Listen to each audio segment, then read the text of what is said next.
Hi, hello, it's Vin. Hey, I'm so glad that you're here. I'm so glad you're joining me for this masterclass.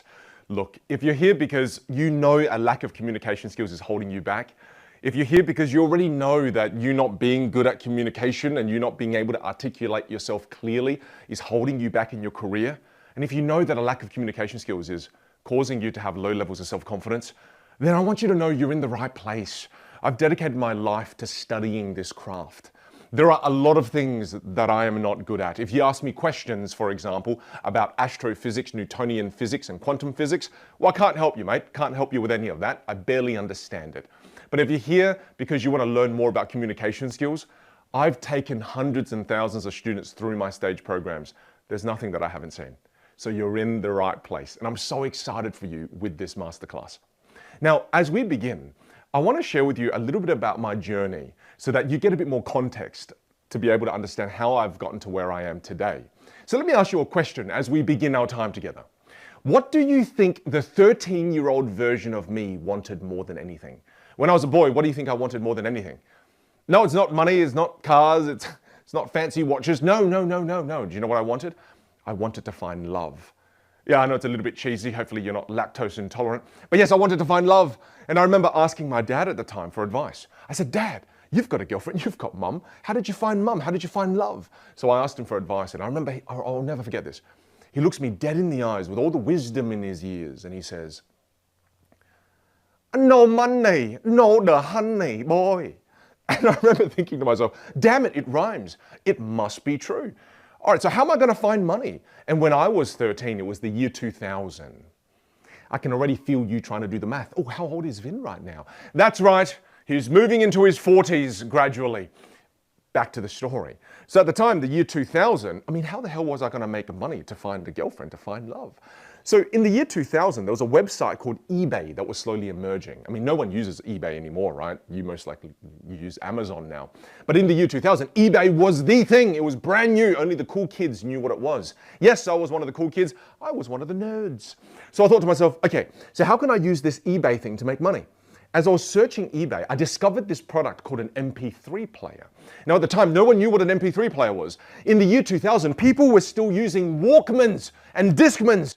And a Discman, in case you didn't know what it is, it's a big music device that's about this big, and then you open it, you put a CD inside, then you close it and you play music. And every time you walk, the music would skip, it would skip, it would skip, infuriating.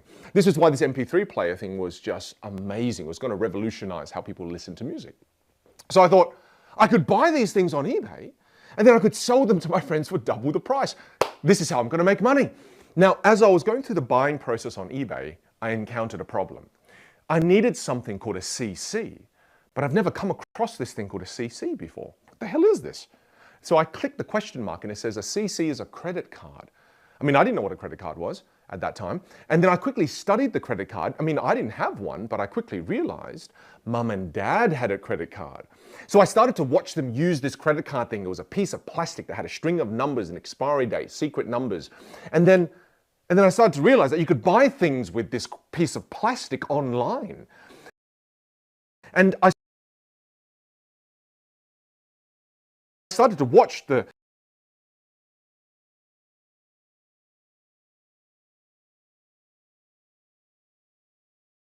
transaction process, and I quickly learned that mum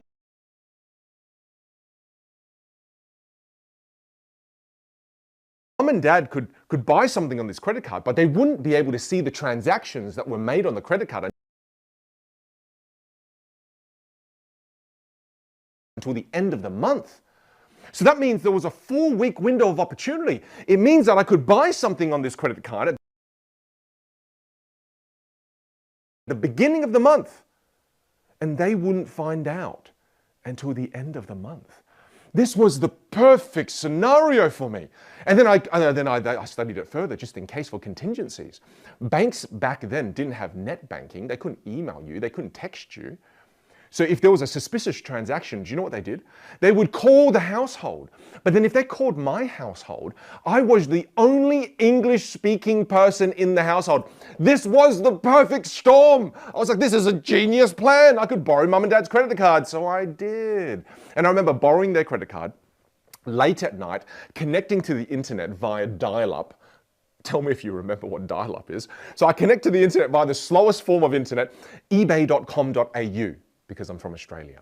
Search MP3 players. Change the quantity from 1 to 20. Are you sure? Of course I'm sure. I don't know what money is. I'm 13. Check out. I've just spent over $1,500 on mum and dad's credit card. I was so excited, but then very quickly this feeling of explosive diarrhea hits me. And I remember for a moment I have Asian parents. But then very quickly the fear subsides and it goes away because you're 13, you're invincible, right? And the crazy thing is, 7 days later, these MP3 players arrive. And then another 7 days pass, I managed to sell every single one to my friends at school. Within 1 week, I'd made $3,000.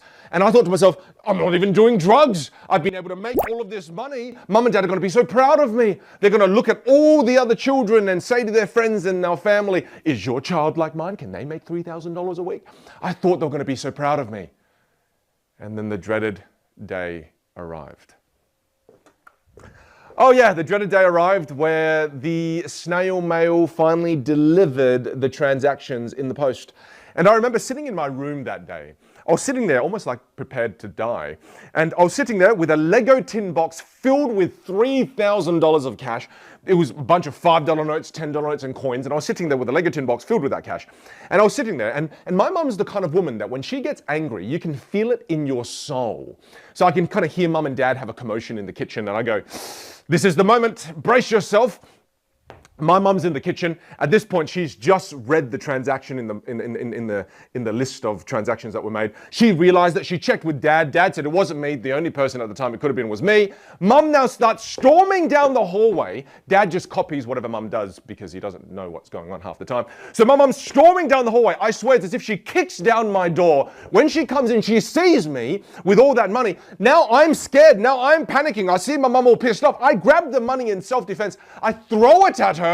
There was this moment where money was fluttering all over the air. Mum went from angry to more angry because she was convinced at this point I was doing drugs. And then my dad went from angry to, what the hell, man? This is so good. There's so much the money. Mum was getting a fly swat. She reversed it. She was trying to smack my bottom. Dad was trying to high-five me amongst the chaos, smiling. This was my introduction to entrepreneurship. It was one of the most confusing moments of my life. And I remember being happy, confused, excited, sad. My ass was hurting from the fly swat. And I was laying there that night thinking to myself, what the hell just happened? There was a thought that I couldn't shake. At that point in my life, when I was 13 years old, there were certain rules in my reality that I had believed to be true. For example, one of the rules and one of the laws of reality for a 13-year-old was that I couldn't make more than $10 an hour.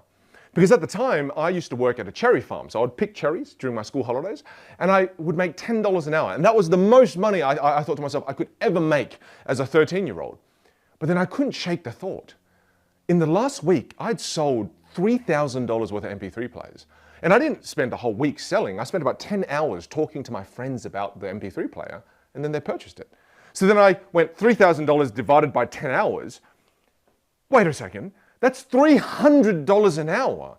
How did I just 30x my earning capacity as a 13-year-old? That means the rules of my reality that I thought were true, the limitations that I had set weren't real. And that's when I discovered one of the most powerful lessons in my life. And the lesson is, reality is negotiable. Reality is negotiable. I mean, think about the world we live in right now. My son watches a YouTuber who reviews toys for a living, and that kid makes millions of dollars every single year. And my wife watches a worm farmer who teaches you how to build your own worm farm. That worm farmer makes millions of dollars a year teaching people how to start their own worm farms. And I mean, let's put aside my family's examples and think about the examples in your life. Which content creators do you follow? And if you think about the content creators that you follow, think about the lifestyles they've been able to build for themselves. What is the common skill that all of these people have that allows them to negotiate the reality that they desire? What do you think that common skill is? It's the skill of communication. As you learn how to level up your communication skills, you're then able to level up the reality you're able to negotiate. You see, the life you currently live right now, it's highly dependent on your ability to communicate. Because whatever reality you have currently, that matches your level of communication ability. So as you increase your communication ability, you're able to level up the reality you can negotiate. Can you see why this skill set is so powerful? Now, as we begin our time together, I want to make you a few promises. At the end of the 2-hour mark on this masterclass, I'm going to make sure that you've mastered and you've learned 3 of the most powerful communication frameworks that's going to level up your communication ability dramatically. Now, the second promise I'm going to make you is that at the end of the 2-hour mark, I'm going to give you access to a booklet that is called the Mastery Cycle. And the Mastery Cycle is a 3-step process that's going to help you master any particular aspect of communication you want. So you're going to get access to that completely free. And then after that, I'm going to share with you, if you choose to, how you can continue the learning journey with me. And then at the end, I'm going to answer a few common questions that people always ask and give you pragmatic strategies on how you can improve your communication skills. All right, are you ready to begin the journey? Are you ready to learn the frameworks? Are you ready to level up your communication skills? If you're ready, let's do this. Make sure you've got a glass of water. Make sure you've got a beverage or something. Coffee is the desired choice for me. So guess what's in here? That's right, a big jug of iced coffee. Take a sip of water. We are about to deep dive into the masterclass. One of the first things that I believe is critical as we go on our communication skills journey together is before you go on any journey, you need to have a map. Why? Because if you don't have a map and you go on a random journey, you end up at a random destination. And that's one of the biggest problems in the world we live in today. Most people don't plan their learning journey. And do you know what happens if you don't plan your learning journey? Then the algorithms on social media just show you random videos at random times. So your learning journey becomes random. And then the destination you arrive at becomes random. And then is that random destination where you actually wanted to go? No, it's not. So before we start to learn the frameworks, I'm going to share with you what the journey with me is going to look like. And I'm going to draw a graph. I do apologize in advance. You're like, oh no, why are you drawing a graph? This is the only graph I'm going to draw, but it's a very important graph. All right, so you ready? Get your fingers ready. But if you take notes old school, feel free to use a pen too. I love the old school way. Now, when it comes to the journey that I'm going to map out, what I'm about to draw for you is what's known as the Dunning-Kruger effect. Now, the Dunning-Kruger effect, I'm going to share that with you specific to the journey of communication. And I want you to know that this axis here represents knowledge. Okay, so that's the knowledge axis. And up here is the axis for confidence. Confidence. There we go. Now, when you look at this journey here, the first destination that I want to bring your attention to is when you're starting any journey in any area of expertise, for example, for you right now, it's communication skills, well, then where do you start? You start right here. Generally, we start at a place where we have very little knowledge on the topic, and as a result of having very little knowledge on the topic, we feel very low levels of self-confidence. That's the first spot where we all begin. That's something we all have in common as we learn new things. Now, as you leave the first destination and move to the second destination of the learning journey, this is a really unfortunate place if you get stuck in. Because the first destination you get to is this destination here. Right there. And do you know what that's called? That's called the peak of Mount Stupid. The peak of Mount Stupid. Now, the reason why it's called the peak of Mount Stupid is, let me explain. It's the peak of Mount Stupid because you've just started the learning journey. And if you look here, you've only just started to improve your knowledge base. But look at your level of confidence. Your level of confidence is sky high. And I mean, I know you've done this. I know I've done this. I know all my stage crew behind the scenes have done this. I remember when I first learned about the keto diet. I don't know, have you learned about the keto diet? Well, when I first learned about the keto diet, I'd watched 2 podcasts on the keto diet, 5 YouTube videos on it, and I walked around as if I was the expert on keto. I was the expert on the keto diet. And then the moment anybody asked me any difficult questions, it would quickly reveal I didn't know anything, and I was on top of the peak of Mount Stupid. Have you experienced this? Have you been through this with an area of expertise that you kind of touched on and then started to believe you were the bee's knees? Oh, We all get stuck here. But you've got to be careful not to get stuck there. Because it's so easy just to headline read and then all of a sudden live on top of the peak of Mount Stupid. And this is one of the main reasons why people don't get anywhere in life. They don't get anywhere because they haven't created depth in their understanding. They haven't increased their knowledge base. Because as you increase your knowledge base, that's how you're able to then get further ahead. Not by just shallow learning, it's about deep learning.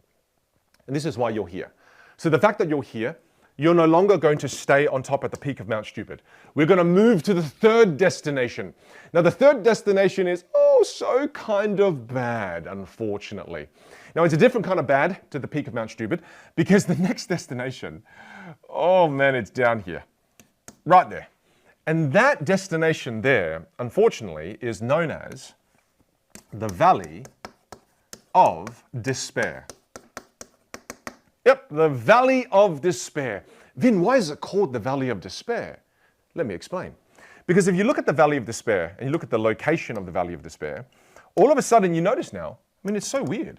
Because at this point you've increased your knowledge base, but for some reason, as you've increased your knowledge base, some reason your level of confidence now has dropped significantly. Why did that happen? Now, again, I know you've experienced this. Think about this, right? A lot of smart people say this. A lot of smart people who are very intelligent, they say, the more you know, the more you realize you don't know. And sometimes that thought can become very overwhelming. And also, as you increase your knowledge base, sometimes when you're learning a new topic, do you ever feel like, oh my goodness, I feel like I'm drinking from a fire hose, it's all too much, it's all too much information. For example, in the world of communication, imagine as you started to learn with me, I started to teach you the importance of vocal mastery. So there are 5 different ways you can manipulate your voice to create different sounds. But not only do you have to think about the way you change the way you sound, you have to think about, well, what am I going to do with my hand gestures? And at the same time, you've got to think about, what am I going to do with my facial expressions? And then at the same time, while controlling body language and voice, you also to think about sentence structure, content structure. You have to think about the graph you're going to draw. And as you think about all of this, you go, oh my goodness, this is all too hard. It's all so difficult. And then you fall victim to falling into the valley of despair. And this happens for another reason. If you think about the world we live in, unfortunately, the way social media works and the algorithms work, as a result of learning more and increasing knowledge, you also start to feel more hopeless. Because think about your social media journey. Do you ever experience this when you open up TikTok or Instagram or YouTube and you just say, I'm just going to have a quick squiz. I'm just going to have a quick look. Just a quick look. And then you take your phone, you open up the YouTube app, and then you just scroll through a few times, and then you go, you look at the watch and you're like, what the frick? I just lost 30 minutes of my time. You see, the algorithms know you so well, and they show you things that are not necessarily good for your learning journey, but they show you things to keep you hooked, and they show you things to keep you on their platform. And that's you learning random bits of information at random times with poor structure. And while it feels good because all of the dopamine hits that you're getting from learning new things, it just gets you to go further and further down the valley of despair. And I'm going to give you an example of what happens here. Because I'll give you a direct example from my life and see if you can think of one from your life. I remember when I was in my mid-20s, I really wanted to learn a lot more about wealth creation. So what did I do? I started to increase my knowledge. I started to listen to podcasts on wealth creation, read books on wealth creation, watch YouTube videos on wealth creation. And I kept doing this. And I remember I would watch a video and then I'd go, wow, the dollar cost averaging concept in investing is fantastic. I absolutely love this. What a cool concept. Save video for later. I'll make sure I apply that. I never go back to that video. I never apply the lesson of dollar cost averaging. Next time I'm on YouTube, I look up wealth creation videos again and I go, oh, I really like this concept of investing in ETFs, in index funds. I love this concept. Save video for later. I never go back to it. I never apply the lessons I learn. And I just keep learning more about wealth creation. And the more I learn, for some reason, I've never been able to work it out. I go, why am I feeling more defeated and more hopeless than ever before? It's because when you keep learning and you do nothing with that knowledge, you fall victim to going down deeper and deeper into the valley of despair. That's the problem that I think so many people in the world are suffering from. They feel a lack of inspiration, they feel hopeless, and in psychology they call it learned hopelessness. They experience all of these feelings and emotions because they don't realize what the algorithms are doing to them. I mean, ask yourself, is this one of the first times you're sitting down and learning in a structured way? And you're going to go through the entire 2-hour masterclass and learn in a structured way? Have you been learning in 15-second random patterns where you're allowing the algorithms to dictate your learning journey? Is this one of the first times you're taking control of your learning journey? Well, if it is, you can kind of see where the problem lies, right? Now, I'm going to share with you how to get out of the valley of despair, because if this is where you are, I'm going to teach you how to get out of the valley of despair, and I'm going to teach you how to go up this path here. And this is not a destination, this is a journey. And this, Dunning-Kruger, the original creator of this graph, he calls this the slope of enlightenment. But I've remixed it a little bit. I call this the slope of mastery. The slope of mastery. I'm going to share with you exactly how to get up the slope of mastery so that you feel inspired, so that you feel empowered, so that you don't make the wrong decision and go down the valley of despair. It doesn't matter where you are right now on this map. It doesn't matter if you're just starting out. It doesn't matter if you feel like, damn it, Vin, I feel like I'm at the peak of Mount Stupid. Or it doesn't matter if you feel like you're in the valley of despair. I got you. Like I said to you, I've taken hundreds of thousands of people through my stage programs to level up their communication ability. I've seen it all. Regardless of where you are, we're going to get you towards the trajectory of going up the slope of mastery. We're going to create change.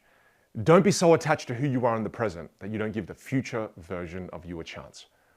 All right, now that we've got the basics sorted, you ready for the frameworks? These frameworks you're about to learn, it's going to completely transform the way you communicate moving forward. I'm so excited for you.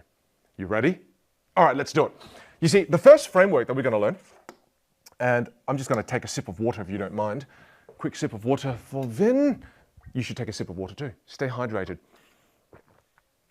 All right, framework number 1. The first framework is called PARA, P-A-R-A. Now, PARA is an acronym that stands for hold on, let me just type this, T-A-R-A.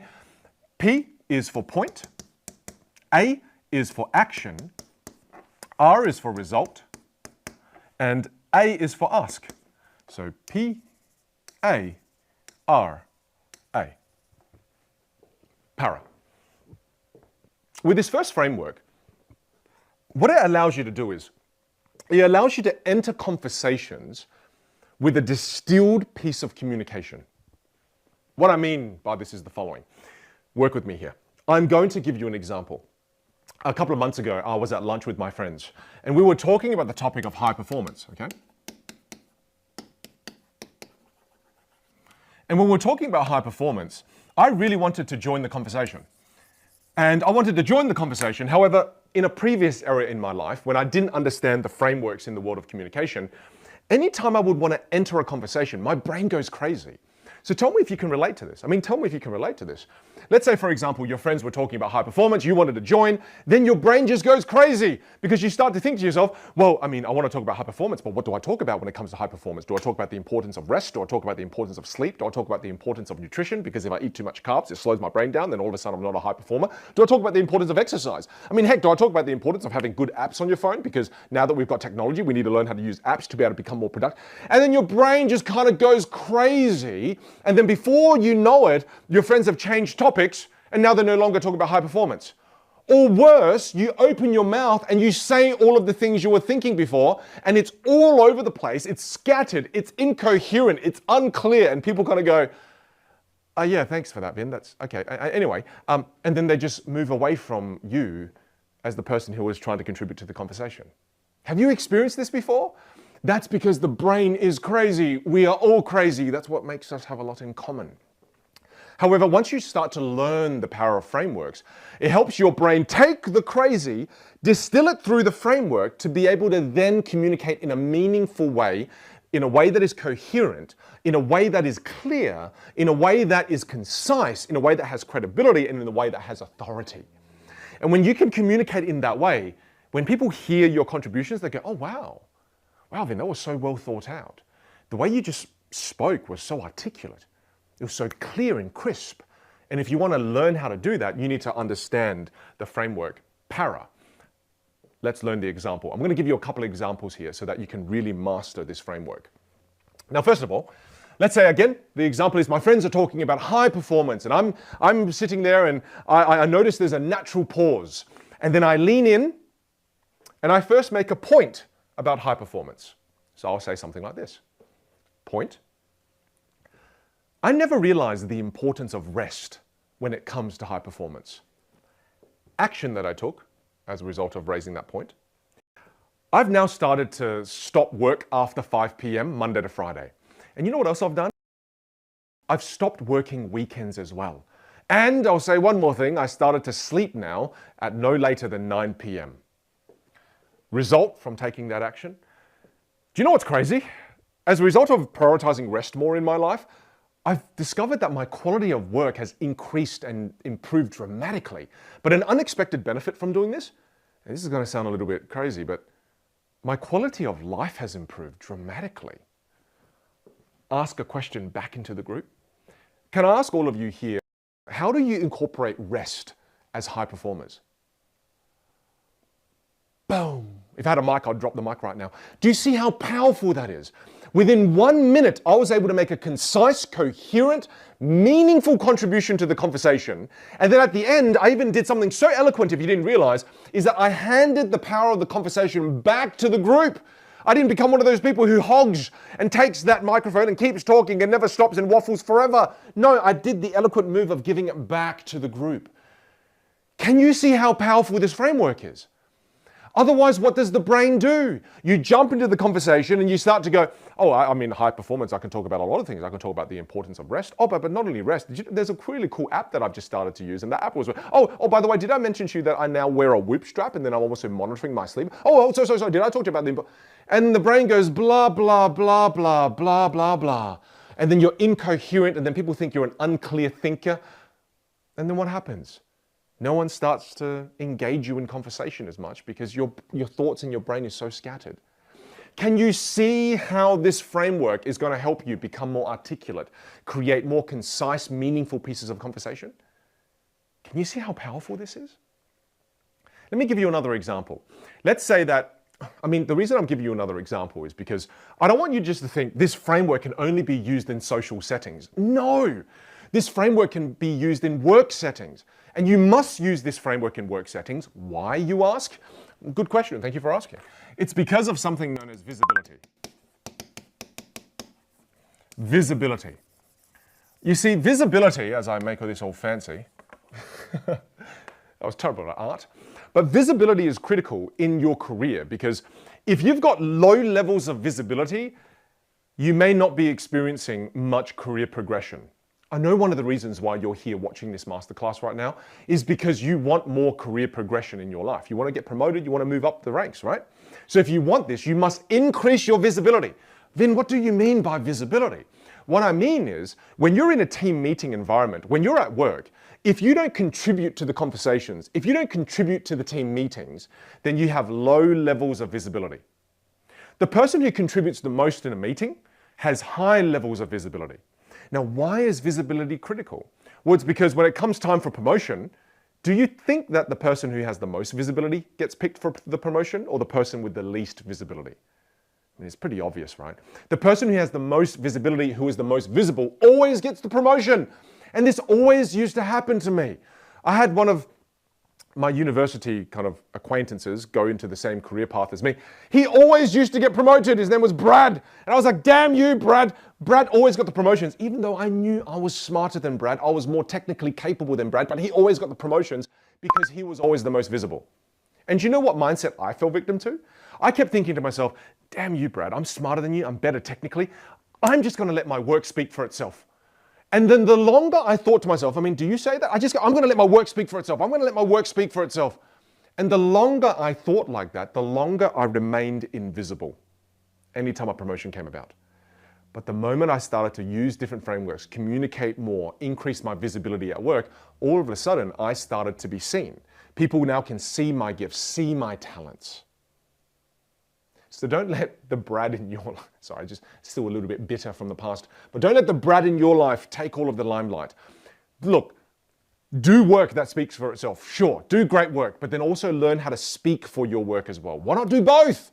Why not do both? Now, let me give you another example. Let's do another example so that you can really grasp this framework. A big topic right now that people are talking about, they're talking about AI, artificial intelligence, and automations. So that's another big topic, automations. So let's do another example at work, all right? So let's say we're doing this work example now. I'll highlight this in a different color. Let's say we're highlighting that in blue. Now, for example, let's say Sarah, your manager, has run a team meeting, and now instead of staying quiet the entire time because you don't know how to structure your thoughts to contribute to the meeting, now you know para. And everyone's talking about AI and automations, and you're sitting there waiting for a pause. A natural pause happens, and you go, I got it. I'm going to make a contribution to talk about automations. So all of a sudden, there's a natural pause. You lean in, you make a point. You say, hey everyone, as a sales team, I think it's critical that we need to leverage more automations in our everyday work. That's the point. Then you go action that you took. In the last 2 weeks, I've started to use a piece of software, an app called Calendly. And what that does is it allows me to send one email with one link and be able to set up appointments with my clients overseas. Normally, it takes 3 to 4, sometimes 5 emails to be able to lock in a meeting time. Whereas with the app Calendly, I now can just send one email to lock in an appointment time. Result? And because of this app, we send one email. I've been able to save over 10 hours of time in the last 2 weeks, making myself more productive and more efficient. Ask, Sarah, do you think it'll be useful for me to take our entire sales team through the process of how to use Calendly? Because imagine this, there's 50 people in our sales team. If I can save 10 hours for each person here, that's 500 hours we can save over a 2-week period. Sarah, would that be useful? And Sarah's over here going, oh my God, that would be amazing. Could you do that? Or, Brad, why didn't you think of that, hey? What? Sorry, again, just still bitter on the inside about Brad. No hate towards Brads. If your name is Brad, no, it's nothing towards you. It's just the Brad in my life. I'm such a child. But you see how powerful that was? All of a sudden now, instead of your brain going crazy and you judging yourself before you talk, instead of you thinking, oh, I don't want to say anything. I don't want to sound stupid. I don't want to say anything. I don't want to appear like an idiot.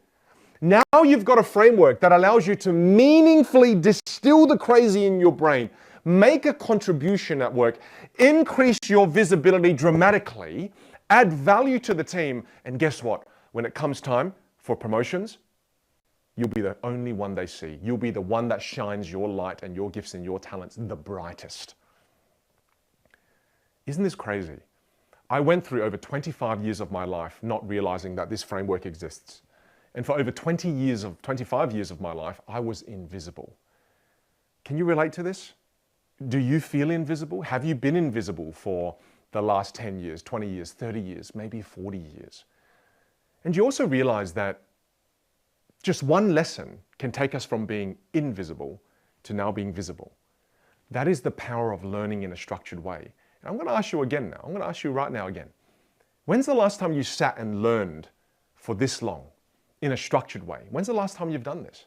And I mean, did you find this framework valuable? Did you find the para framework valuable? Well, if you did, let's continue the journey. Let's keep learning. We're going to learn all 3 powerful frameworks. Are you ready for the next framework? All right, I want to take a sip of water. You ready to take your sip as well? We'll take our sip of waters together and we'll connect through syncing of the sipping. All right, let's go. Let's take a deep breath. We're now about to deep dive into the next framework. So let's take a deep breath. Let's go. The next framework that I'm going to share with you is framework number 2, and it's called 3, 2, 1. This is also a little bit of an acronym, except it's an acronym with numbers. Now, 3, 2, 1 is 3, 2, 1. And the 3 relates to the 3 steps. The 2 relates to 2 types. And the 1 is the one thing. And let me explain to you. 3, 2, 1. Let me explain to you exactly how this framework works. Because with this framework, what it allows you to do is it allows you to be able to answer questions on the spot, in the moment, and speak impromptu. Is this something you struggle with? Do you struggle with speaking in the moment? Does someone ask you a question sometimes during a job interview and you're like, or do you sometimes do Q&A and someone asks you a question? You go, I'm not ready. If you struggle to answer questions in the moment, on the spot, while under pressure, this framework is going to change the game for you. This framework is going to help you speak in the moment, and it will come across eloquent, concise, clear, coherent.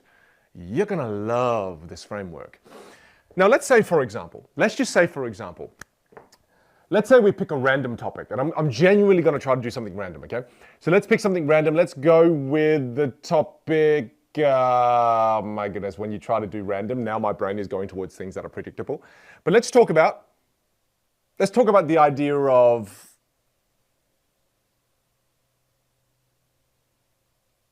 genuinely freezing my brain at this point. Let's go with business. Okay, let's just go with business. That's the one that my brain is on right now. We'll go with business. So business.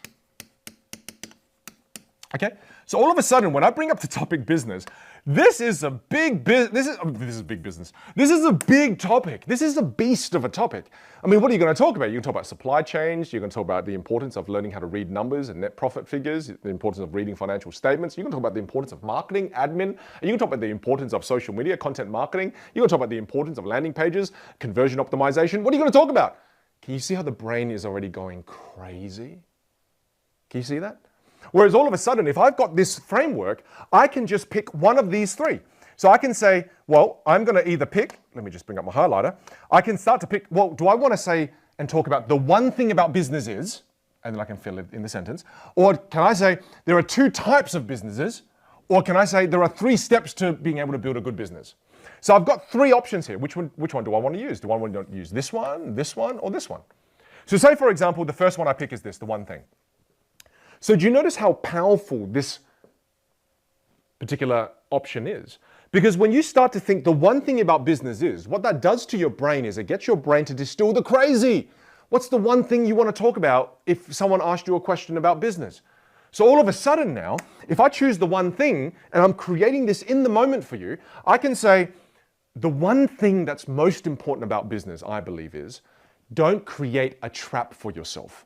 So many entrepreneurs, they build a business without realizing that they're actually building a prison for themselves. So as you're building your business, make sure you understand how to build a business that's going to serve you and your lifestyle. Don't just build a business that you end up being a prisoner just serving it. Understand this from the get-go and have clarity with this from the get-go. Do you see what I just did there? I was able to immediately talk about something that is distilled, something that is focused, something that's coherent, and something that is clear. Or let's say, for example, we're talking about business and I chose the second type of business, right? I can talk about there are 2 types of businesses. So I can start and say something like this. I believe there are 2 types of businesses. The first business is called entrepreneurship. So you can still run your own business within somebody else's business, and that's entrepreneurship. So you can think about reward sequences, you can think about incentive programs, even within other people's businesses. Right? So you can say to your boss, hey boss, if I bring in an extra $100,000 worth of sales above my KPI, would it be okay if we negotiate some kind of reward incentive? All of a sudden now, you can increase the amount of money you make inside a business, and I call that entrepreneurship, because not everybody has to be an entrepreneur, which leads me to the second type of business. You can be an entrepreneur and create your own business as well. And that path, I can tell you right now, is much more difficult, much more challenging, but it's also much more rewarding. But both paths are just as powerful. And you just have to learn which type of business do you want? Which stage of life are you in? Do you want to learn from somebody else's business and go on the path of entrepreneurship first, then go on the path of entrepreneurship? It's up to you. It's your call. There are 2 different types. Did you see what I just did there? In the moment, I just created that, right? Look, these aren't perfect, but you can see how powerful it is, how in the moment I'm able to answer the question and talk on that topic straight away. Or I can say there are 3 steps. So let's say I pick 3 steps instead. So again, creating it in the moment with you. So someone asks me, hey Vin, how should I start a business? What are the 3 steps that are very important? So the first thing I'll say is creating in the moment. The first step that I believe is the most important when it comes to starting your own business is you need to have a strong knowledge base to start with. I highly recommend the first book that you must read, the first place you must go and get some education, is read the book called E-Myth. E-Myth is a wonderful book that teaches you how to begin the journey of entrepreneurship. You've got to understand there's an entrepreneur's hat that you've got to wear, then there's a technician hat, then there's also a manager hat. So go and build that knowledge base. That is a wonderful book to begin the journey with. The second thing that I'm going to say to you is after you've got a good foundational knowledge base, the second step is go find someone who's done the thing that you want to do. Remember that no matter what it is that you want to do, there's someone out there in the world who has done it before. So don't just learn and guess on your journey. No, go and look for someone who's done exactly what you've done and want to do, and ask them for mentorship. Ask them for guidance. Ask them for the map. And the third thing I'm going to tell you is just do it. Don't wait. Too many people think, oh, there's going to be a perfect time in life for me to start my business. There's going to be a perfect time for me to be able to begin the journey of entrepreneurship. There's no perfect time. The perfect time doesn't exist. Do everything before you're ready. Can you see what I just did there? I was able to create in the moment because this framework allows me to crystallize my thinking, focus my thinking by giving me the beginnings of the sentence. All of a sudden, the topic of business is not this big, scary monster with 1,000 tentacles and 1,000 different paths. I just go, the one thing, it helps my brain focus. I say 2 types, it helps my brain focus. Or I say 3 steps, it helps my brain focus so that I can contribute a meaningful piece of communication. But if you don't give your brain these starting points, the brain just goes crazy. Let me ask you another question here as I take another sip of water. Getting a little bit too passionate on this masterclass. All right, let me give you another example, okay? Have you experienced where you go for a job interview, what's the first question that every single person in a job interview asks you? What's the first question they ask? What's the first question? We all know the first question. I know you're already thinking of it. The first question is, you walk in, Bill's the interviewer, Bill goes, oh, hello, Vin. So before we begin, tell us a little bit about yourself. We know that every interviewer asks us this, but we never prepare for it. So every single time when someone says to you the question, or they ask you the question in the job interview, hey, so tell us a little bit about yourself. What do we all do? I've done this, you've done this. What do? We go, okay, well, I'm a complex individual. I'm a multifaceted human being. So this is a deep question. I mean, I've got 2 kids. Do I talk about my 2 kids? Do you want me to talk about my 2 kids? Okay, I can tell by your face I probably shouldn't be talking about this. Well, I mean, about me personally, I've got lots of hobbies. I mean, I love doing archery in my free time. You know, I also love doing gardening, which is also strange because I found, am I too young to get in gardening? Okay, now I'm speaking my thoughts. Now I'm freaking out. And then as I start to freak out, I mean, do you want me to talk about hobbies that are more related to work? I don't even know what I'm doing right now. Oh my goodness, I feel really overwhelmed. Are you judging me? Should I still be talking? Why am I still talking? And then before you know it, you talk yourself out of the damn job. And that's because the brain, again, fails you in those moments. It truly does. And here's the sad part to realize. If you've made it to the job interview, that means on paper, you looked great. And they chose you out of the hundreds of people that applied because on paper, you were perfect for them. But then the moment you rocked up at the interview, your lack of communication ability caused you to lose that opportunity. That's the reality. The reality is that more often than not, the reason you don't get the job at the job interview is because you talked yourself out of it. So all of a sudden, can you imagine this now? You walk into a job interview. I'll use this framework again to show you the power of it. You walk into the job interview. Now you know the 3-2-1 framework. And then Bill, good old Bill says, oh, hello, Vin. So tell us a little bit about yourself, young chap. Now, your brain immediately goes, well, which one do I want to choose? You know what? In this particular example, I'm going to choose the one thing. So I could answer in the following way. We'll create this in the moment. We'll go, hey, Bill, thanks for asking me the question. Bill, the one thing about me that I'd love to share with you is that when I was a child, I loved magic. I know, I used to be a magician. And one of the main reasons I love magic is because I love problem solving. Because to me, a magic trick is just a problem you can't solve. And I remember when I was young, Bill, I used to watch magicians perform on YouTube. And I would watch the video in reverse. I'd watch it in slow motion. And what I'm doing is I'm trying to solve the problem. I'm trying to solve the puzzle. And I'm addicted to solving the problems. And I love it when I can solve it. And I've gotten really good at problem solving. And Bill, the reason I bring this up is because the position that I'm running for is head of innovation. And I want you to know that as head of innovation, I'm one of the best problem solvers out there in the market right now. No matter how complex some of these puzzles, no matter how complex they are, I've learned many different ways to be able to solve the problem, especially in the industry that you're currently in. So I'm super excited to connect with you today and learn more about how I can serve you in the business. Do you see what I just did there? Again, I hope that multiple times going through this masterclass right now, you're going, oh my goodness. Whereas before, they just ask you the simple question, hey, tell us a bit about yourself. And you just go blah, blah, blah, blah, blah, blah, blah. And then they're just sitting there, their eyes start to glaze back and roll back into the back of their heads. This is the power of frameworks. Now, if I answered the first way, when you asked me, tell us a little bit about yourself, would you hire me? You most likely wouldn't. But if I answered the second way, I was clear, I was concise, and I was coherent, would you hire me? Well, there's a lot higher of a chance that you would hire me, isn't there? The chances are much higher. And that's, again, proving to you the power of frameworks. It's not that you can't communicate in a clear and concise way and coherent way. It's just that you didn't know how. You didn't have frameworks. So I hope you're sitting there right now. And I mean, are you feeling inspired? Do you feel all of a sudden like, wow, all of a sudden as I learn these pieces of knowledge, I'm unlocking my ability and I can see a different future for myself. I mean, can you see a different future for yourself? Can you right now? I hope you can. And I want to touch on another point before we go into the third framework. And the other point that I want to bring up is the idea of you being stuck. Okay, I really want to talk about this. This is a really important concept here, or an illusion here, I should say. Because for a lot of my students, and I know this because we've got tens of millions of followers across all platforms, and we monitor some of the comments. And one of the most common things that comes up in the comment section is people say things like, Vin, I'm not a great communicator. I ramble all the time. I talk in circles and people get bored. I'm so boring. And then they believe they're stuck like that. But the reality is, are you actually stuck like that? Well, no, of course not. Because if you just learned the para framework and you learned the 3-2-1 framework, are you actually stuck? No. You rambling, that's just a series of behaviors. Is that permanent? It's not permanent. It's temporary. Nothing is permanent in this life. Sorry to get a bit philosophical with you, but nothing is permanent in this life. The only thing that's permanent, well, it's nothing. It's nothing. I tricked you.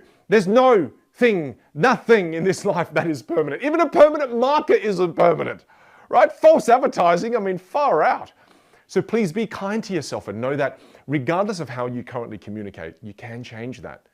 Another example is people type things like, Vin, I hate my voice. I'm stuck with the way I sound. I'm never going to be able to change my voice. And stop. You are not stuck with your voice. You are not stuck with the way you communicate. These things are all a series of behaviors.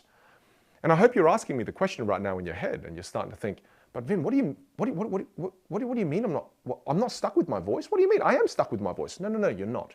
I'll prove it to you. The way you currently sound is just a series of behaviors. It's you controlling airflow. It's you controlling and manipulating your vocal folds, your vocal cords. It's the way you push air out. It's the way you shape your teeth. It's the way you shape your lips. It's the way you maneuver your tongue. It's the way you manipulate your soft palate. And depending on how you do all of these things with your vocal apparatus, you create and generate a different sound. For example, I'll change the sound that I can create right now to prove it to you. When I told my dad I wanted to be a magician and drop out of accounting, do you know what he said? He looked me dead in the eyes and he said, "What the hell, man? You want to be the Harry Potter? No, man, you're a bad boy. You're a bad boy. We kill this boy tonight, okay? We make another one." So that's me immediately changing the way I'm using my vocal apparatus, and I created a different sound. I'm gonna push this point a little bit further. So for example, I do apologize if there are any Texans here. I do apologize in advance. I lived in America for 5 years and I love Texas. So if I all of a sudden wanted to change the way I sound and sound more Texan, I can. Let me just count myself down in 3, 2, 1. I've always wanted to be a cowboy. You see, when I was a little child, I thought to myself, I love Clint Eastwood. I love the way he is a cool cowboy. He goes and he kills all the bad guys and he saves the good guys. I love this. I also loved my time living in Texas. I loved eating the slow-cooked brisket.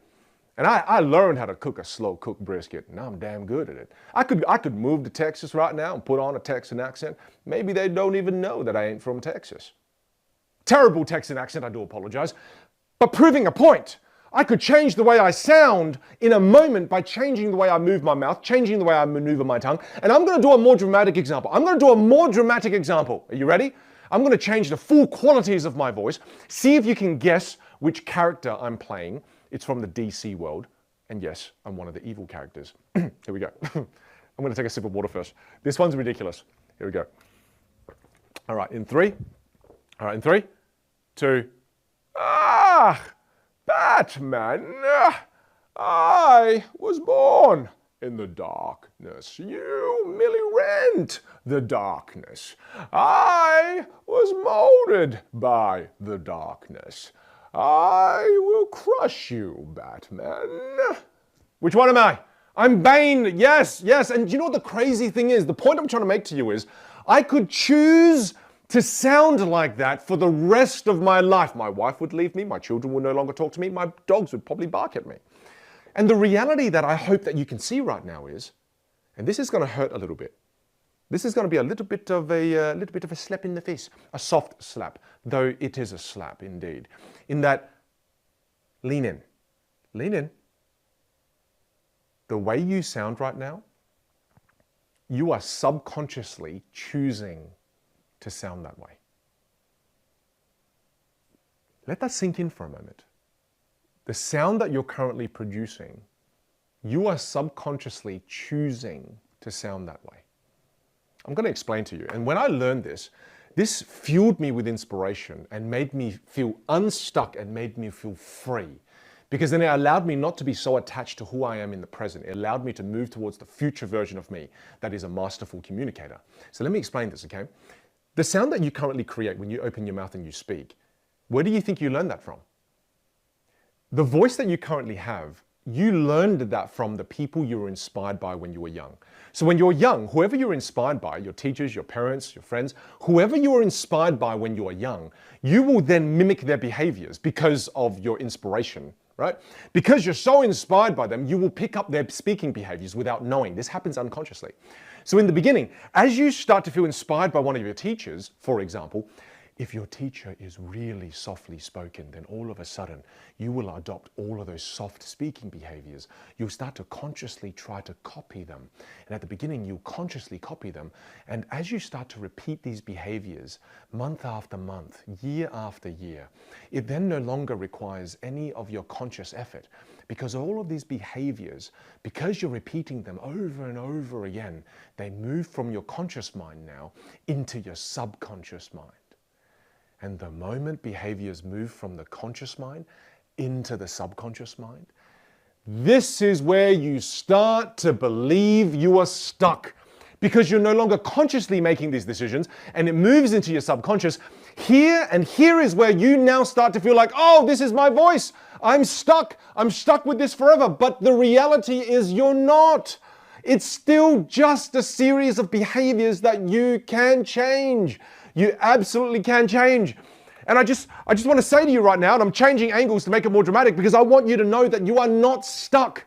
You are absolutely not stuck. So stop kidding yourself. Stop fooling yourself into believing that you are stuck with your voice, that you are stuck being a rambler, that you are stuck being an uncharismatic communicator, because this couldn't be further from the truth. Now, I want to share with you an example. So I just getting a little bit heated, and the aircon's better on this part of the studio. But let me jump back over here and share with you a student example. I'm now going to share with you a student example so you can see the power of just changing a few behaviors. Because now that you realize that you are not stuck, dramatic. You are not stuck. Now all of a sudden, I hope this opens your mind to the possibilities of who you can become in the future. Let me show you one of my students here. His name's Austin. So one of my students here, he's adopted a very soft style of speaking.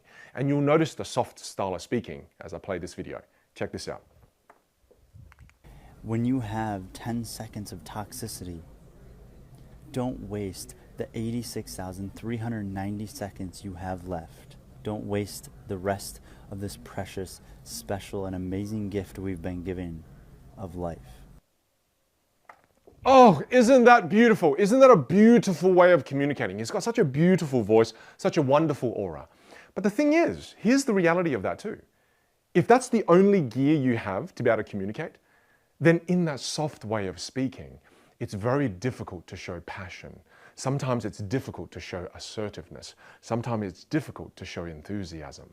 Right? So if you've only got one gear, it makes you a communicator who's not dynamic. This is why I got Austin, my student here, is to try some different behaviors, right? To realize that he is not stuck. And watch what happens the moment he started trying on some new behaviors. Watch how much more dynamic he becomes. Hello, stage community. How is everyone doing? So that volume, I think, is a key aspect. And that's something I'm going to focus on, as well as pitch, because that's just kind of an exciting, funny, there's a lot of elements to pitch that really can bring about some energy to it. Oh, I love this example. Wasn't that crazy? Imagine Austin went through his entire life with only one gear. It's like driving a car with one gear. If you drove a car with one gear, how dynamic are you? What destinations can you get to? You're really limited to where you can go in life, right? But all of a sudden, as you start to realize that you are not stuck, my goodness, I hope you are filled with inspiration right now, because I hope you're in a moment right now where you've just discovered you've got access to one of the most beautiful and most powerful instruments in the world. And as you learn the different behaviors, you will then be able to become an extremely dynamic communicator. Never for a second doubt your capability. It's so easy in this life to go, oh, I'm not good enough. Oh, I'll never be good enough. Oh, I'll never be able to improve the way I communicate. Stop. Stop it. Stop being so mean to yourself. Stop making judgments as if they're permanent. Now that you know that the way you communicate is just a series of behaviors, I hope you realize that there is nothing permanent about you. There's nothing permanent about the way you communicate. Don't be so attached to who you are in the present, you don't give the future version of you a chance. All right. Now, I needed to get that point through because I want you to feel like you are not stuck. I want you to know that you are not stuck. Only then can we continue with the learning process. Otherwise, if you have this false belief in the back of your head that you're stuck, it doesn't matter what you learn. You won't change your behaviors. Okay, are you ready for the next framework? All right, as always, let's keep hydrated. I'm going to take a sip of water. You should as well, because the more water you drink, the more hydrated you are, the more focused you can be. Let's go. Now, with the next framework, what I'm going to share with you is what's known as the mastery cycle. The mastery cycle. Now, the mastery cycle, oh, won't do that in red, because red reminds me of when I failed in high school and I don't want to do that. No. Let's do purple. Cool. Now, the mastery cycle. When it comes to the mastery cycle, it's taken me years to develop this three-step process. And I'm going to write it down first and I'll explain it, okay? The first step in my mastery cycle is try and apply. Second step is reflect and review. And then the third step is plan and improve. Okay? Now, when you look at this mastery cycle, it is a cycle. So now I'll use a purple colored texture as well here. It's a cycle. And I'll explain it to you in just a moment. Now, the reason I have the first step as being try and apply, there's a method behind the madness. The reason why I want to start with try and apply is because going back to the beginning, again, structure of learning is very important. Going back to the beginning, one of the main reasons, and I'll highlight this for you as well, one of the main reasons when people are in the valley of despair, one of the main reasons they go deeper and deeper and deeper and deeper down into the valley of despair. And if you look what happens, for them to get here, get the red pen, for them to get here to this point, how did they get there? Well, they kept increasing their knowledge.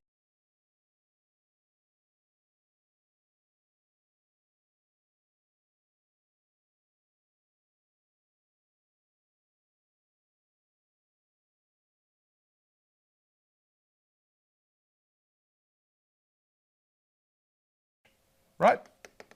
They kept increasing their knowledge. I think I drew the dots the wrong way. Let me do it here. Oh no.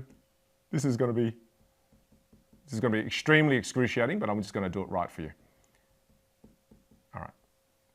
Now, the way that they were able to get here is because if you look, they increased their knowledge again. But by learning and learning and learning and learning and doing nothing with the learning, you don't apply any of your knowledge, that's what gets you further and further down the valley of despair. Can you see the pattern? Can you see the patterns in your own life? When you scroll for 30 minutes, when you scroll for an hour and you learn all these new things about communication skills, random pieces of communication tips, random pieces of communication content, how does it make you feel? It actually makes you feel hopeless. And then at the end of it, do you feel good? You don't. You don't feel good. Whereas, let me ask you this right now. What about this class right now? As you're learning in a structured way, do you feel good about this? Right now, just check in with yourself. How do you feel? And if you feel good, it's because the structure of learning is critical. So then the question then is, then how do I avoid going down here? I've hinted at the solution multiple times already. Because the first step in the mastery process, the first step in the mastery process is literally the solution to avoid the valley of despair and help you go up the mastery cycle. And what is the first step of the mastery cycle? Try and apply. Try and apply. So when you learn something, immediately apply it. One of the biggest illusions we've fallen for is the idea that knowledge is power. And because everybody says knowledge is power, they keep repeating it, you then believe it to be true. This is the most false statement ever. Knowledge isn't power, it's missing one word. Applied knowledge is power. Because if you just keep learning and learning and learning and learning, it does nothing, because if you just keep consuming more knowledge and do nothing with it, you just become a library. How powerful are libraries? They're starting to disappear, aren't they? It's because applied knowledge is power. So the first thing I want you to do is to apply what you learn. And then after that, after you've applied the knowledge you've learned, you now need to review and reflect upon the experience of you applying. And then after you review and you reflect, you're going to get some insights that will help you plan on how you can improve. Then once you've got the plan on how you can improve, you try and apply again. You try and apply again because it's a cycle. And you go through over and over and over and over again. Look, I'm going to give you an example of how powerful the mastery cycle is. Okay, let's go through an example. And the example I'm going to take you through is, say we were learning again 3, 2, 1. Okay, and let's say, I'll pick another random topic. Let's say we pick travel. Travel. Let's say we pick travel. That's the random topic we're going to pick this time. And let's say I say to myself, all right, I'm going to try and apply the 3, 2, 1 framework. I'm just going to give it a try and apply. I'm going to take it through the mastery cycle. So then the first time you go through the mastery cycle, you go, all right, I'm going to pick the one thing for travel. So you say to yourself, the one thing about travel is it opens up your mind to new cultures, to new ways of thinking, and most importantly, to new types of food. Oh, so all of a sudden you've been able to use the one thing for that, right? All of a sudden the one thing led to this beautiful little poetic sentence. Then after that, after you tried and applied it, you think to yourself, okay, I tried and applied that. As I review and reflect, well, that's weird, Vin, because you said the one thing, but then you labeled 3 things. Oh, okay, so maybe I didn't use that formula correctly. So you go, oh, I should stick to just the one thing. Whereas I said the one thing about travel is, the culture, opening your mind and foods. Okay, that's weird. Plan and improve, then let's try it again. Let's try this again, except just do the one thing properly. Okay, so the one thing about travel that I find the most important is that it opens up my mind. Oh, so what did you learn there? You learned a lesson about being concise. Boom. So you go through that again through the mastery cycle, you review and you reflect and you kind of go, okay, that was cool. I like that experience. But you know what's interesting? I wonder what gravitated me towards the one thing. Why didn't I try the others? Why didn't I go towards the 3 steps or the 2 types? You think on it a bit and you go, oh my goodness, I realize why. It's because when you think about these 3 different techniques, is that the one thing is the easiest. It's the easiest, and that's why I gravitated towards it. Bugger it. Okay, well, I'm going to try and apply again, except this time I'm going to use 2 types. And then you go through it again, and you go, there are 2 types of travel. You can either travel for pleasure, or you can travel for business. Boom, you review and you reflect, you go, oh, cool, that felt cool using the second part of it, the 2 types. Okay, as I review and reflect more, you know what, I want to try the 3 steps. Okay, cool, so plan to improve, try and apply again. And then now you go through the mastery cycle for the 3rd time, and you go, all right, so 3 steps to travel. I believe the first step to travel is budget, save money. Because if you don't save money, you'll never be able to go. The second step is pick some friends that you can travel with, because traveling with friends enhances the experience. And the 3rd thing, book the trip and go, right? Too many people wait to travel. Travel when you're young, see the world, open your mind. And then you go reflect and review and you go, ooh, that was good. I like the 3 steps. My goodness, I was scared of it at the start because I thought it was hard, but then when I did it, oh, it felt great. It felt fantastic. And then you review and you reflect more and you kind of go, but I felt like with the 3 steps, I had more to say. All right, okay, I'm going to try and apply. I'm going to try to expand on that topic. And then I think I've just given you the secret to how people create YouTube content and content creation. This is called a listicle. The 3 steps is the listicle, right? So just watch me create a YouTube video in the moment with you right now. Let's do a bit of improvisation. So then I try to play again. I'm going, you know what? I'm going to talk more on the 3 steps. So just imagine we were turning the cameras on for YouTube in 3, 2, 1. Hi, hello, my name is Vin. In this video, I'm going to teach you the 3 steps to how you can travel more in this life. Step number 1, you must save money to be able to travel. Because most people, if you don't have a savings plan, then you just have a dream. Because without the plan, that dream remains a dream, never becomes a reality. So you need to think, how much money am I going to save per week? What can I skimp on? What can I reduce the expenses on? Do you really need a cup of coffee from Starbucks every single day? Start saving money. One of the key reasons people don't travel is because they don't have the money for it. One of the reasons they don't have the money for it is because they don't start saving on a weekly basis. Turn your dreams into a reality by having a plan. Step 2, that is the most important. It is so critical that you start to choose some friends to travel with. Think about this. When you're watching a sports game by yourself at home and they score a goal and they get a point, at home when you're by yourself, you kind of sit there and you go, yay, they got the goal. But then watch what happens when you're with a group of friends and you're watching a sports game and then they kick a goal. You and your friends all stand up and go, goal, that's amazing. You all jump up and you scream. Why does that happen when you're with a group of friends? It's because when you are experiencing something together, it heightens the experience. Travel is the same thing. As you travel with more people that you love, you're able to heighten that experience and create more memorable moments in this life. And then the third thing I'm going to tell you, and before I tell you the third thing, hey, if you're enjoying this video, please support the channel by liking and subscribing and sharing the video with your friends. But now back to the third point. The third point is this: go. Don't wait to live. So many people believe I've got to wait before I will live. I'll wait to the right time. I'll wait till I have more money. Can I tell you the reality? The reality is the average person who travels more in their life, it doesn't start until they're in their 60s. But when you're in your 60s and you're traveling, you're spending a lot of that time sleeping. You don't have as much energy as you have when you're in your 20s, 30s, and 40s. Don't wait to travel. Start saving. Choose the friends you want to travel with and go. Don't wait to live. Don't let this life pass you by. See you in next week's video. Are you subscribing? Tell me, are you subscribing to the YouTube channel? Are you? I just created a YouTube video from using the very framework that I've taught you. And I want you to avoid doing something right now. I don't want you to sit there and go, oh my God, Vin's amazing. Oh, he's so great. Stop. Don't put me on the pedestal. Put the lessons that I've taught you on the pedestal. Because everything that I'm doing here, body language, frameworks, communication skills, vocal techniques, everything that I'm doing, it's all a series of behaviors that you can learn. Don't kid yourself and trick yourself into believing that you can't do what I'm doing right now. It's all just a series of behaviors that anybody can learn. That's right, including you sitting there right now. Or maybe you're standing. Or maybe you're driving. Or maybe you're doing something. Well, if you're driving, please just don't look at the screen. Keep your eyes on the road. Can you see how powerful the mastery cycle is? That is the power behind the mastery cycle. And I believe that we live in a world now where people are all addicted to easy. Everyone's addicted to easy. I want to be able to get 7-minute abs. I want 7-second abs. Heck, I want abs now. And we want it to be easy. I want to be able to take a pill and get skinny. I want to be able to do things that are easy, easy, easy. The world is addicted to easy. This is why if you're willing to put in the process and go through the mastery cycle time and time and time again. I mean, I showed you me going through the mastery cycle 4 times. Did you see how much I improved in just 4 cycles? Most people won't even go through the cycle once because they want easy. But you know what the crazy thing is? If you master your craft, if you become an exceptional communicator, there's no competition here. Because we have a world where everyone is beginning to prioritize average because they're addicted to easy. So if you become great in a world where it's filled with average, well, there's no competition for you.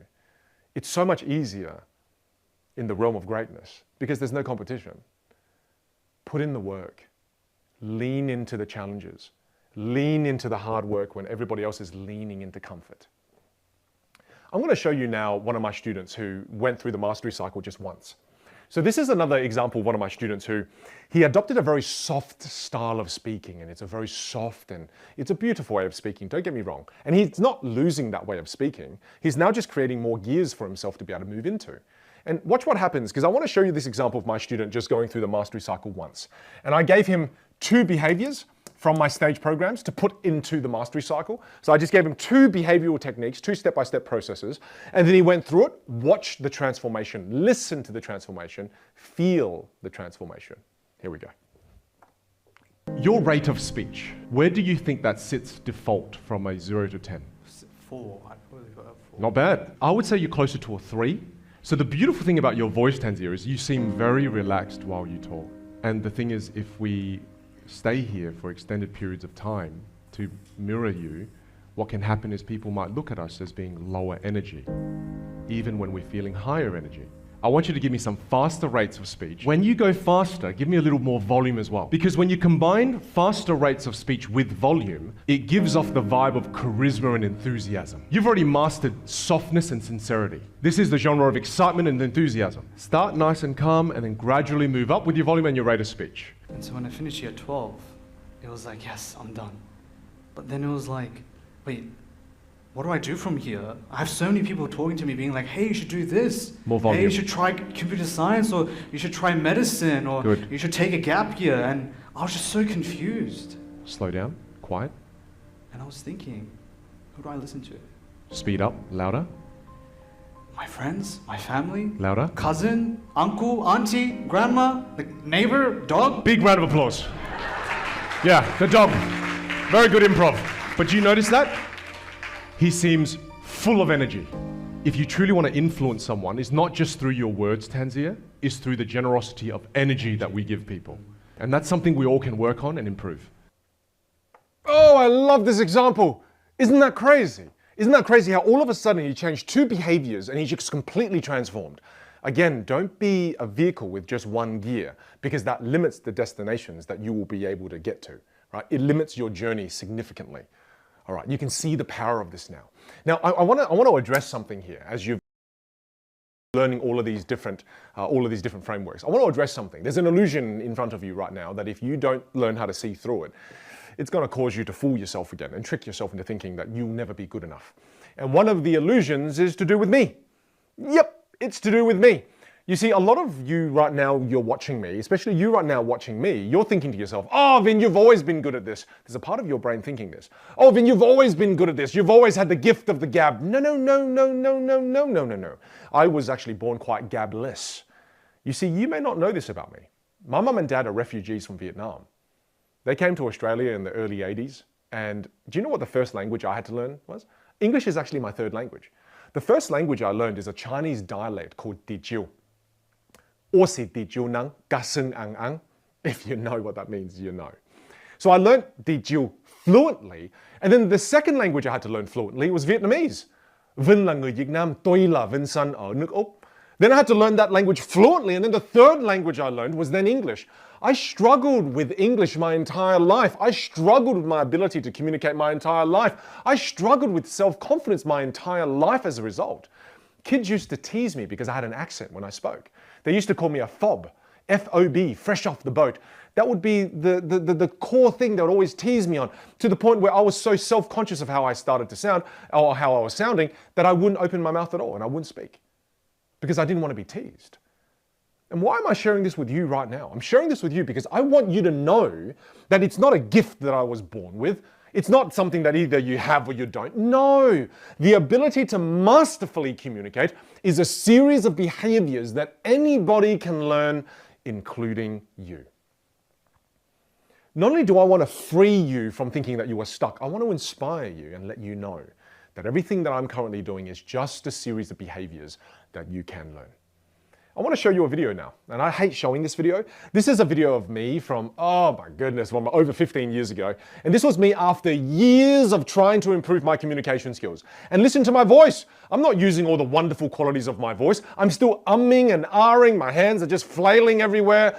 Bad posture. I don't even know what I'm doing in this video. This was after years of trying to improve. So just watch this video. This was Vin before. Only 20 seconds of this.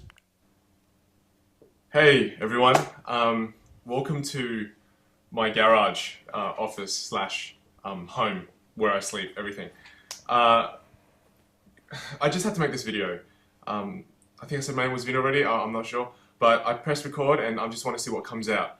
But basically after such a great event over the weekend, Startup Weekend Adelaide, I really needed to make this.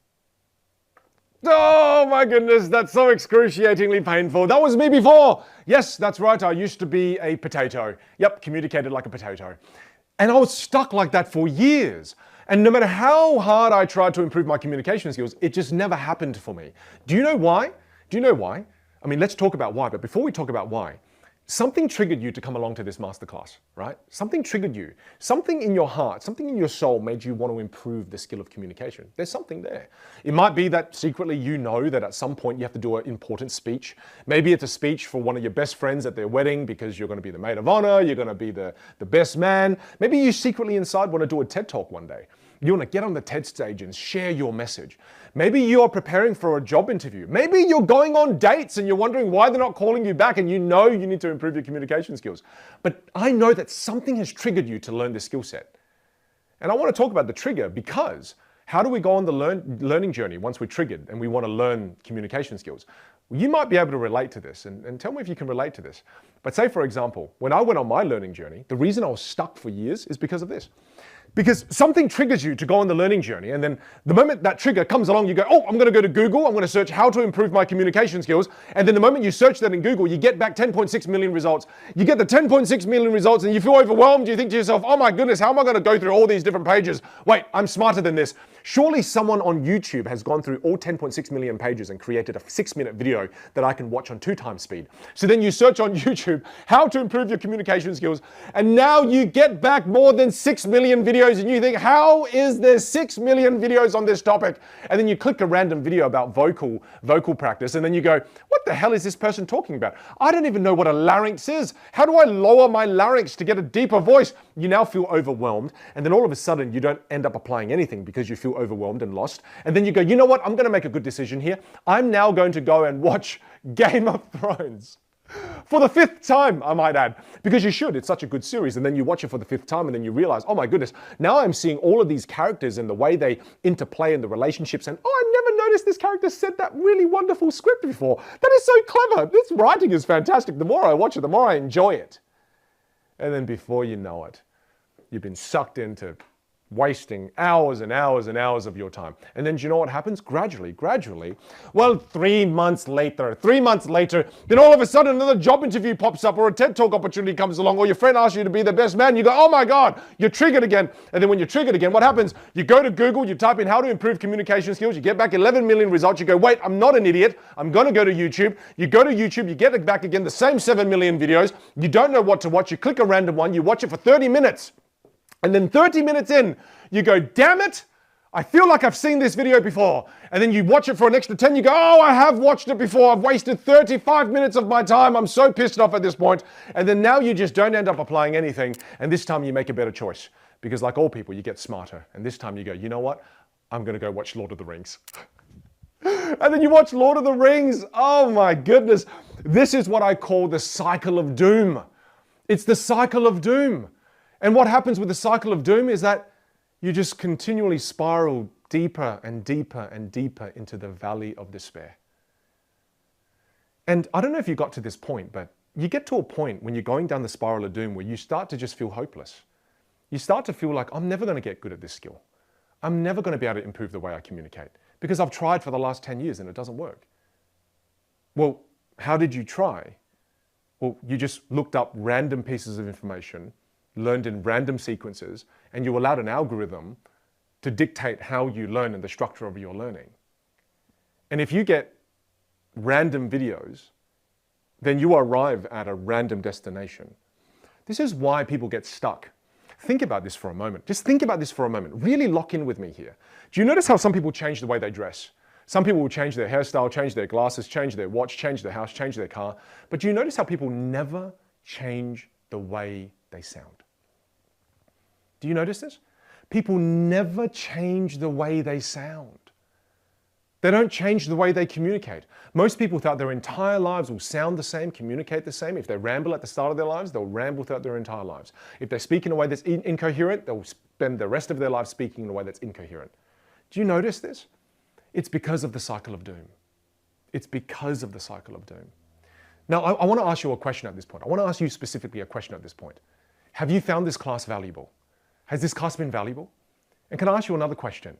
If there's a way for you to continue the learning journey with me, would you like to hear more about it? In other words, I want to ask you, is it okay for me to share with you a little information about my stage programs? You know, I barely ever share any of this on my social media, but I've got fully structured curriculums where I take you through step by step how to improve your communication skills. Is it okay for me to share a little bit about that? And I just want to say thank you in advance for giving me the opportunity to share with you some information about my stage programs. And I've got a really special opportunity for you too during this class. So thank you in advance for giving me that opportunity to share my purpose and my gift with the world. Okay, the first part of my stage program that I'm so excited to share with you is my online course, The Stage Academy. So let me share with you a little information on the Stage Academy. The Stage Academy, this is my online course. And my online course, I have over 120 videos that you can access anywhere, anytime once you join. We've got over 12 hours of content in this online course, 8 modules, and we've updated the online course 4 times in 2023. This year, in 2024, we've updated it more than 4 times. And once you join my online course, The Stage Academy, all of the updates moving forward into the future are free for you. And I also want you to know one thing with my online course. Once you join my online course, you get lifetime access to it. Yep, it's not this 12-month access thing. No. Once you make the investment into the Stage Academy, I want you to have access to it for life. So you can learn at your own pace and you can learn in your own time. And one of the biggest differences with my online course, dare I say, is that I run in-person classes every single year. And to join me for my in-person classes, the investment is between $4,000 to $10,000. And in my in-person classes, I get my videographers to film it professionally from 6 different angles because I want to share with you in my online course video examples of students succeeding, video examples of students actually learning, so I can show you in the online course step by step me coaching others so you can see this transformations happen with other people. And when you can see it happen in others, you will be able to see it happen in you. I don't want this online course to feel really gimmicky and clinical. I want it to feel real. So I show real people, I show their struggles, I show them succeeding. That's the power of the Stage Academy, is that I'm a practitioner. I'm not someone who just talks the talk. No, I walk the walk. And I continually update the online course. Because I want this online course to be an online course that grows with you. I don't want it to be this dead online course that once you join, it's the same forever. No. It's a living thing. It grows with you. For example, I want you to look at this on screen here.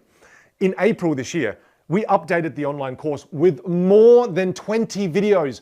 We've got videos here on how to stay authentic in your journey of improving your communication skills. How do you deal with the fear of judgment? How do you avoid sounding arrogant? How can I increase my volume so that I'm heard? How do I develop situational awareness? How do I stay on point and not ramble? There are so many updates we've made there on screen right now. Another update. We made this update in August. We updated it with over 10 videos. Here we started talking about the importance of how to deepen your voice, right? Advice on vocal classes, how to get rid of that weird feeling when you pause, right? How do I storytell more effectively? And then the most proud update that I made earlier this year, or just recently, is we updated the online course with a workbook. This is a 100-page workbook where we take you through module by module and give you step-by-step processes on how you can improve. So again, I printed out a sample of the workbook here, and we spent over $10,000 in 6 months to build this workbook, and we worked together with learning facilitators to be able to create the optimal experience. So as you're going through the online course, you've got step-by-step practices, step-by-step processes for you to practice voice, practice body language, practice storytelling. And I want to share with you what some of the students have to say when we start and continually update the online course. Students are so excited because for once now they're able to join an online course that grows with them. It doesn't just rot and die, right? It grows with you. And here are some of the kind words my students have to say about the Stage Academy. Hey, thank you for letting me share this.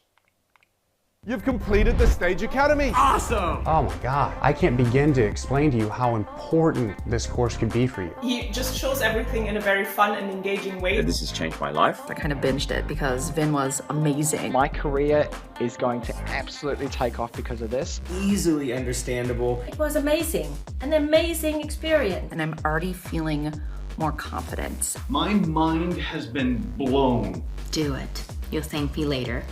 Do it. Nothing else to it. It's one of my students, Alex, is so kind. He swore in it. And I was like, oh no, it's such a good testimonial, but I can't use it. But then we beeped it out and we used it anyway. Hey, thank you for letting me share that. That's my online course, The Stage Academy. And I want to do something really special for you here in this masterclass. What I want to do is I'm bundling 3 of my stage programs together. So you see, if you're going to join me for my Stage Academy and you're joining my online course that you get lifetime access to, that has continually been updated since we created it. If you were to buy that on its own, outside of this masterclass, that's worth $997 USD, okay? But I'm going to do a special stage bundle for you today. But first, I'm going to tell you about the 3 stage programs. So Stage Academy is program number 1. Program number 2, I'm very excited about sharing. I call it the Stage Bootcamp. So I'm a corporate trainer. So for example, later this month, Microsoft is flying me all the way to Seattle to train 2,500 of their engineers in communication. And that very training I call the Stage Bootcamp. And the reason I don't share the Stage Bootcamp anywhere publicly is because my corporate clients still pay me in excess of $200,000 to run these sessions for their teams. The last time I ran Stage Bootcamp, I had 2 videographers come along, capture it, so I can include the Stage Bootcamp in this bundle for you. So you're going to get the same training that the Fortune 500 companies get, and that's going to be an exclusive just for you. Let me share with you a sneak peek of what the Stage Bootcamp looks like. Here we go. I believe this to be one of the greatest competitive advantages that anyone can develop. There are 5 universal laws in communication that will profoundly change the way you approach communication. When you speak, people are forming assumptions and beliefs about who you are as a person. That was unbelievable. I'm the lead trainer for Microsoft, Zoom, PwC. When you become undeniable with these 2 areas, reality becomes negotiable. Your vocal image is the image people create in their minds the moment you open your mouth and you speak. When you take technical skill and you combine it with showmanship, it completely changes the way people experience you. Yes, that was amazing. Unbelievable. Don't be so attached to who you are in the present that you don't give the future version of you a chance. The part of you that's underneath that wants to break out, that's the part of you that I'm here for. Oh, I'm so excited about sharing this. We've never shared this publicly anywhere. This is a special that we're putting into this bundle for you. So again, if you were to join the bootcamp on its own, that's worth $300. So we're including that in this bundle as well. And then I thought, you know what? I want to add one more stage program to this bundle to help you on your journey. I know one of the main reasons you're here is because you want career progression, right? You want to progress more in your career. And I decided to add something called Stage Insights. Now, every single year, what I do is I distill the top 3 lessons that have helped me progress in my career. I hire a big theater and people pay to come along to these sessions. And then I teach them the 3 things that have helped me progress in my career. Amass the following that I have to be able to build the influence that I have in my business and in my life. And I call that again Stage Insights. Here's a sneak peek of Stage Insights. I would love to share with you 3 of the most powerful lessons I've learned that have helped me immensely. This is one of the key reasons behind why I was able to go on social media. From last year, I had about 50,000 followers across all platforms. I now have over 3.5 million followers from all over the world. Aspiration versus pragmatic. I stopped modeling aspirational mentors, but I found mentors who are just 5 to 10 steps ahead of me. There are assumptions, false assumptions that you've made in your life that aren't real. Skill stacking. And what happens when you skill stack, not only do you become the most unique person in the world, when you improve one skill, there's an oscillation that occurs. Oh, I'm so excited about including all of these 3 stage programs. And I want to say this is the special opportunity I have for you. Right now, if you were to join all 3 stage programs, it will cost you more than $1,500 USD. I've decided to put together a stage bundle. So if you do want to choose me as your teacher and continue the learning journey with me, I've got a special stage bundle right now for you where you can get all 3 of these stage programs for $495 USD. That's right. So for $495 USD, you get the Stage Academy, which is an online course that grows with you that you get for life. It's lifetime access. You will also get the access to Stage Bootcamp, which is the Fortune 500 masterclass I run for these big companies. You will get access to the same training they have. Then after that, you'll get Stage Insights, which is 3 of the most powerful lessons that I've learned that have allowed me to progress in my career. All 3 of these programs, you can have them to begin your communication skills journey today for $495 USD. Look, I'm so excited for you to begin the learning journey with me. And I know that before you make decisions like this, sometimes you want more clarity with what you're going to learn in the programs. This is why I want to step you through exactly what you're going to learn if you decide to join me with my Stage Academy and you're going to learn me for all the stage programs. Let me walk you through exactly what you're going to learn, all right? Because I don't want there to be any guesswork. I don't want there to be any guesswork whatsoever. So look, let's talk about the first thing you're going to learn. The first thing that I want to get you to watch inside my Stage Academy is the introduction. Now, the introduction is where I share with you my $100,000 keynote. And you're probably thinking, Vin, why are you sharing with me your $100,000 keynote? That's a little bit weird. Look, the reason why I want you to watch me performing and speaking in front of thousands of people is because I want you to do your due diligence. I believe we live in a world now where there are a lot of charlatans, unfortunately, where they say they're good at the thing they do, they talk the talk, but they don't walk the walk. So in the first video that I want you to watch is I want you to watch a 90-minute presentation of mine, check to see if Vin is good at what he says he's good at. Do your due diligence. And if you watch that video and you go, Vin, you're actually not that great, I'm better than you, look, then reach out to my team. We have a 30-day money-back guarantee. And if you've consumed less than 25% of my content and you decide that I'm not the right teacher for you, I want you to feel safe in knowing, reach out to my team, get a refund. We'll give you a full refund. I think it's fair. If you've been through less than 25% of my content and again, you think I'm not the right person for you within 30 days, I'm happy to refund you. But if you go through the intro where you watch my keynote and you go, damn it, Vin is good at what he does, he is the teacher that I choose, well then let's continue the journey together. Let's get towards that future version of you. Remember, don't be so attached to who you are in the present. Let's get to the future version of you that is the masterful communicator. So after you watch that, if you're like, you know what, I'm in, great. Then now we move into module 1. Now module 1, this is where I'm going to teach you the basics. This is where we learn the basics. And the basics, this is such an important place because, I mean, my best friend Lenny, he loves basketball, and he always told me this quote from Kobe, rest in peace, who says, never get bored with the basics. Far too many people in the world, they don't build a strong foundation before they build skills on top of it. So in this module, we are going to learn about the basics. I will share with you all of the psychological blocks that happen on the journey when people try to improve their communication skills that keep them sounding the same. There are psychological blocks that keep you from changing your voice. So I will share with you what those psychological blocks are, share with you step-by-step strategies on how to remove those psychological blocks. I'll teach you the difference between visual image and vocal image. I'll teach you all of the foundations before you build the pragmatic skills of masterful communication. And I want to show you a video of one of my students. Here's one of my students before he learned about the basics. And when you don't learn about the basics, there are psychological blocks that keep you sounding the same. And for a long time in his life, this student of mine, he sounded like this. Have a listen to this. As the baseball season progressed, I was not as in tune to my grades as I should be. Anytime my friends would call and wanted to go out, regardless of what day of the week, I would go. We would have fun. You see, and this is the thing. He could go through this entire life speaking like that for the rest of his life, but he didn't. He went through the foundations. He went through the basics. He realized I had all these different psychological blocks that were keeping me the same. He cleared the pathway, and within weeks, have a listen to how he was able to change the way he sounds. Good morning and happy Wednesday. Instead of doing a video super late at night, I'm doing it early in the morning. Things are getting better, improving every day. It has taken me a long time to understand that. And I'm still struggling, but you got to be willing.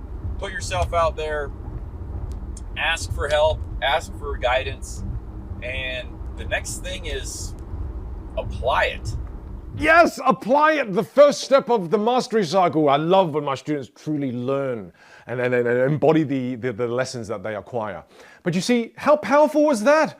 All of a sudden, he transformed the way he was able to communicate because he cleared the pathway. He's got a strong foundation to begin the journey of transformation. And let me ask you this question right now. Let me ask you this question.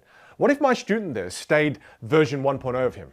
What if he remained that same old version of him and he went through life as version 1.0? Would he get the job interview? Would he be able to go on a date and be able to get that date to call him back? How many doors of opportunity will be closed to him if he communicates the way he communicates as version 1.0? How many doors of opportunity would open to him as version 2.0? And I share this example because there's a version 1.0 of you, and then there's a version 2.0 of you. Don't be so attached to who you are in the present. Give the future version of you a chance. All right, once we build the strong foundation, clear the pathway moving forward, now we start to get into the nitty-gritty. Now we start to get into the good stuff. Now, as we get into module 2, oh, I love module 2. Module 2, I created this module based on all of the lessons I've learned from all of the vocal classes that I've been to. Right, I've been to hundreds of vocal classes. I've spent so much time learning this craft because I, for the longest time, hated the way I sound. Right? And my students always say to me, Vin, how do I create a more interesting voice? How do I make what I say more memorable? Well, this is what Module 2 is for. I got you. Module 2 is vocal mastery. Vocal mastery. This is where I teach you how to use your voice like an instrument, play with your voice like an instrument. And because I learned from vocal teachers who would always have a piano, my teachers have taught me that your voice is indeed an instrument. It's not a tool, it's an instrument. And when I see people who don't play with their voice and use their voice, then metaphorically, I see them doing this.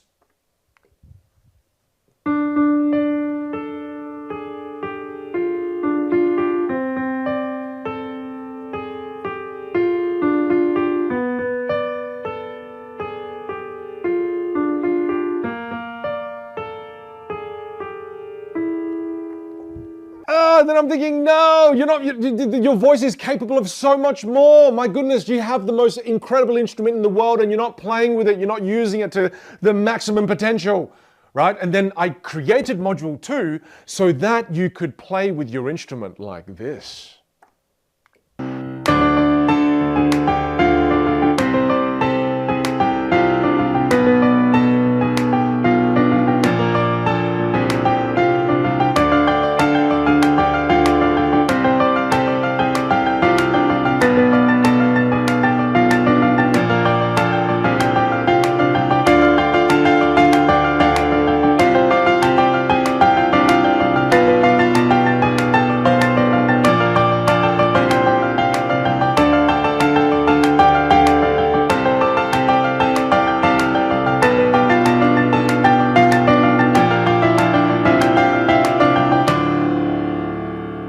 I love it, I love it, I love it. You see, that's the power. And that's the metaphor that I use when I look at my students. I see the before and I see the after. I tell them there are so many beautiful pieces of music that you can start to play. And when you play with your instrument beautifully, the world will be able to see the gifts and talents you have inside. Again, don't fall trap into thinking, I'm just going to let my work speak for itself. No, let your work speak for itself and also learn how to speak for your work as well. You see, you're probably sitting there now thinking, but Vin, that person's playing the keyboard. Are you going to teach us how to play the keyboard? No. I'm going to teach you how to play with your voice. So I'm going to show you now an example of one of my students with voice. In this video now, you're going to see them before they learnt vocal mastery, and then you'll see an after video. All right? And if you notice in the video, because one of the questions you're going to ask at the end of the video is you're going to say, how long did that person take to see improvement? If you watch the video closely, you'll notice they're wearing the same thing. Well, then why am I telling you this? Well, because that change was created within the same day. In fact, that change was created within 30 minutes. So watch this before and after video. Check it out. You're going to love this one. The world ain't all sunshine and rainbows. It's a very mean and nasty world. I don't care how tough you are. You'll beat you to your knees and keep you there permanently if you let it. You, me, or nobody is going to get hit as hard as life. But it ain't about how hard you're hit. It's about how hard you get hit and keep moving forward. How much you can take and keep moving forward. That's how winning is done. Now, if you know what you're worth, then go out and get what you are worth. But you got to be willing to take the hits and not pointing fingers saying, you ain't where you want to be because of him or her or anybody. Cowards do that. And that ain't you. You're better than that. The world ain't all sunshine and rainbows. It's a very mean place and nasty place. And I don't care how tough you are. It will beat you to your knees and keep you there permanently if you let it. You, me, nobody's going to get hit as hard as life. But it ain't about how hard you hit. Give me some quiet now. It's about how hard you get hit and keep moving forward. How much you can take and keep moving forward. That's how winning is done. Now, if you know what you're worth, then go out and get what you're worth. Yeah. But you got to be willing to take the hits and not pointing fingers saying that you ain't where you want to be because of him or her or not anybody. Cowards do that. And that ain't you. You are better than that. Oh, how good was this? Oh my goodness, I'm getting goosebumps. How powerful was that? You see, in the first example of my student there, you heard what he said. Yeah, you heard the words. But the difference is in the second example, you heard it and you felt it. Let me ask you this question right now. Are you the kind of person that when you go through life and you speak, do people hear what you say? Or do they hear and feel what you say? If you want to become more influential, you need to learn vocal mastery. You see, that student of mine in the before and after, he applied one foundational lesson that I taught. In this module, I teach you 5 of the most powerful foundations that can change the full quality of your voice to allow people not just to hear what you say, but feel what you say. You see, if you're still here with me right now, it's because of the skills I'm using with vocal mastery. If you're sitting here and you're not feeling like, oh my goodness, this class feels like it's been going on for 50 hours. If it has gone quickly, it's because I've played my instrument in a way that has kept you engaged. And this is a skill that you can learn. And that's what I teach you inside vocal mastery. Now the next module, super excited, the next module. And again, can I just remind you, the reason why I want to share with you what's in each module is I want you to have full clarity in you making the decision to learn with me. I don't want you to guess, what am I going to learn when I'm inside? What's inside the programs? I want you to have full clarity what's inside. Now, in Module 3, I created Module 3 because my students kept asking me the question. They said, Vin, I feel like I'm not a dynamic communicator. I feel like I'm someone who I can only connect with people who are very similar to me. But the moment there's a different personality type, I can't connect with them. And Vin, I hate this situation. It always happens. I've been telling my kids, I've been telling my friends this thing over and over and over again. I told them 100 times, but then somebody else comes in, says the exact same thing I've been saying, and they listen to that person instead of me. What the frick, Vin? I'm so sick of this. You see, if any of these things has happened to you, if you struggle with any of these things, it's because you haven't learned about what's called vocal archetypes. Vocal archetypes. There are 4 foundational archetypes that if you master, you'll be able to connect with anybody, anywhere in the world. You'll become basically a universal adapter. No matter where you go, you'll be able to connect with people easily. And you'll be able to shift archetypes, shift the way you communicate based on the message you are currently communicating. And it's going to help you level up your influence dramatically. This is a very little known area of communication, and we deep dive into this. It's almost like a little secret. It's a secret nugget that makes you extremely dynamic. But I'm excited to get to the next module. Before I do that, sip of water. Excuse me. Let's keep going.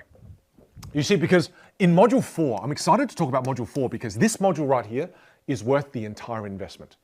The entire investment of $495 USD is in this module right here. Never mind the rest of it. I mean, the rest of it is very powerful too. But if I had to price this, the whole value is this because what I teach you in Module 4 is the most powerful skill set in the realm of communication. And my students always ask me, they say, Vin, I want to have more influence in my life. I feel like the ideas I share at work, no one listens to me. Even when I make recommendations of where to go to dinner, heck, my friends don't even listen to me. Vin, I crave influence. I want more impact. If you want more of this, I got you. This is Module 4. Module 4 is the art and the skill of storytelling. This is hands down the most powerful skill in the world of communication, especially if you want to level up your influence. Now, you must be asking this at this point. Vin, where have you learned all of these skills from? Where did you learn storytelling from? You've got to ask these questions. You've got to do your due diligence. And I'm going to tell you right now, where did I learn the art of communication from? Where did I learn the art of storytelling from specifically? I didn't want to just go to workshops in Australia. I didn't want to just go to workshops in Asia or America. I wanted to learn storytelling from the world's best. And I lived in Southern California for 5 years. And in one of those years, I lived downtown LA. And the reason why I lived downtown LA is so that I could be as close as I could humanly be to Hollywood. And Hollywood have the best storytellers in the world. And one of those storytellers, his name is Brian Grazer. Now, Brian Grazer is a producer. Now, you may not know who Brian is, but you may know some of the movies that Brian has directed and also produced. And the crazy thing is, Brian is an exceptional storyteller. And when I went to America, I wanted to learn from the best so I could take the best lessons in storytelling and then share it with you inside the Stage Academy. And I want you to watch this video right now of me learning from Brian and listen to Brian storytell It is amazing. Listen to how exceptional this man is at storytelling. Check this out. O2. Look, let's have a little bit of fun. I just want to rapid fire some questions at you. You've done amazing. Okay. First question, Brian, your biggest movie failure?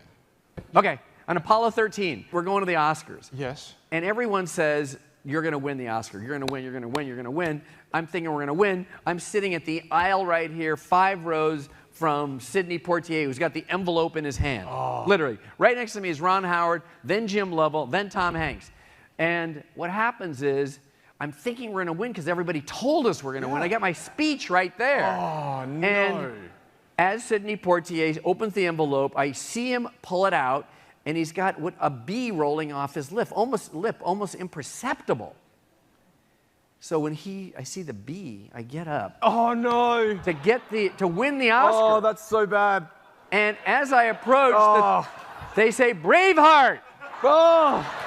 And so I just about crawl back to my seat. I'm so embarrassed. I mean, I was so embarrassed. I was so embarrassed that I actually, everything is going in slow motion. I see one of my friends that ran a different studio. He puts a big L, like loser, on his. I remember he did that on his. He literally did. That's someone you unfriend from Facebook for sure. So then, that was not good. So then I sit down. I'm so embarrassed because the camera was on me the entire time. Oh. And I got the L in my mind. Everything's going down. It's bad. I look over. Jim Lovell grabs my wrist like this, and he goes, "I never made it to the moon either." Oh. And I thought, I put it in perspective. So that was a huge bummer. Wow, that is. Yeah, that's bad. better than talking about the flops, man. Yeah. Oh, you should have just pretended you were going to the toilet. You was like, no, I'm just going to the toilet. What the hell? He was just, Brian. I should have known you. Well, I would have had the idea. We could have totally segued. I know. And you could have just went, no, the bathroom. Yeah. All right, I'll go faster on the next one. Okay. I love that one, though. All right, okay. That's a massive failure, for sure. No, I feel like it is. You probably shouldn't have said it's a massive failure if you want to learn from the guy. I'm a bit of a cheeky human. I am a cheeky teacher, too. Watch out. But you see the power of that. How powerful was he as a storyteller? And I wanted, again, to get the best in the world, to learn from them, to distill the information, to then share it with you. Now, I'm going to share with you something that's very scary about communication skills. Well, I think it's scary and inspiring and exciting all at the same time. It's a weird feeling. But let me ask you a question, okay? Let me ask you a question. Do you feel a sense of connection with me? Do you feel a sense of connection with me? And the reality is, some people out there won't feel a sense of connection with me, and that's okay. But I can tell you something that I've been able to learn. I've been able to learn how to get 95% of people out there in the world to feel a sense of connection with me. And how did I do this? I've been able to do this because I've been able to do it through the art of storytelling. Now, here's the part that's going to blow your mind again. When you start to storytell using the right formula and the right step-by-step process, what it does is it makes the information that you share sticky. And when you storytell in the right way, you take up more memory space in people's heads. And the more memory space you take up in people's heads, the more of a connection they feel with you. So I've been taking up space in your head without you even realizing. I want to ask you a couple of questions, and you'll be surprised that you know the answer. So I've got a feather in my throat. The question I'm going to ask you is the following. First question. When I was 13, what's the product that I was selling that I purchased from eBay? What was that product? Did you notice how you remembered it's an MP3 player? Okay, I'm going to push it a little bit further. Something I said nearly 2 hours ago now. I said to you, how much money did I make selling those MP3 players? How much money did I make? How much money? How much money was it? Do you notice how you remembered it was $3,000 precisely? Let me ask you another question. When I got the $3,000 in the $10 notes and the $5 notes and the coins, what kind of box did I put it in? What kind of box did I put it in? Do you notice yourself remembering that it was a Lego tin box? I told you that nearly 2 hours ago. There are times in your life where you've met somebody for the first time and you said, hey, my name's Vin. And they said, oh, my name is... And you're like, oh my God, they just said their name. I just heard it, but I've forgotten already. That's the power of storytelling. When you storytell again with the right structure, the right step-by-step process, using your voice in a certain way, using vocal mastery, it causes that information to stick. And then you take up more hard drive space. You take up more memory space in people's heads. And the more space you take up, the more and deeper of a sense of connection they feel with you. Which means what? Which means you now have more influence. You will have more impact. That is the power of storytelling. So if you're going through this life and realizing that I don't have as much impact, I don't have as much influence, it's because you've never started to understand the power of storytelling. Oh, I cannot state the importance of this skill enough. All right, but we must move on. Because module number 5, then what's in the next module? Well, after the most powerful module of all, you move into the next module. And this module, I can tell you right now, a lot of my female students ask me questions about this. And men as well, but a lot more females ask about this. They ask me, they say, Vin, I find that I don't have much authority when I walk into a room. And again, this is men and women, just more women ask this. That when I walk into a room, I don't have as much presence. And I feel like I don't have as much authority. How do I level up my authority and my presence? I got you. That's module 5. That's where we talk about body language.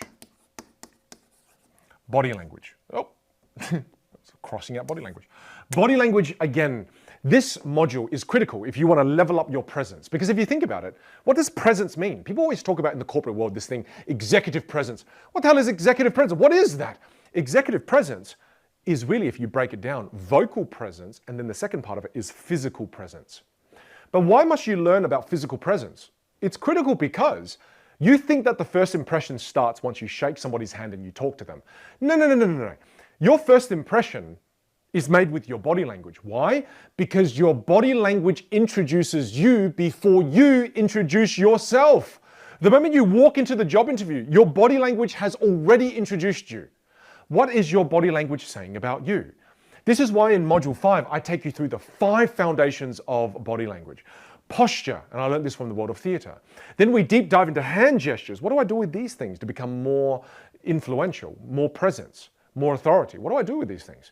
Then we go into advanced hand gestures. Then we move into facial expressions. We move into the importance of learning how to use movement and taking up the space you've been given.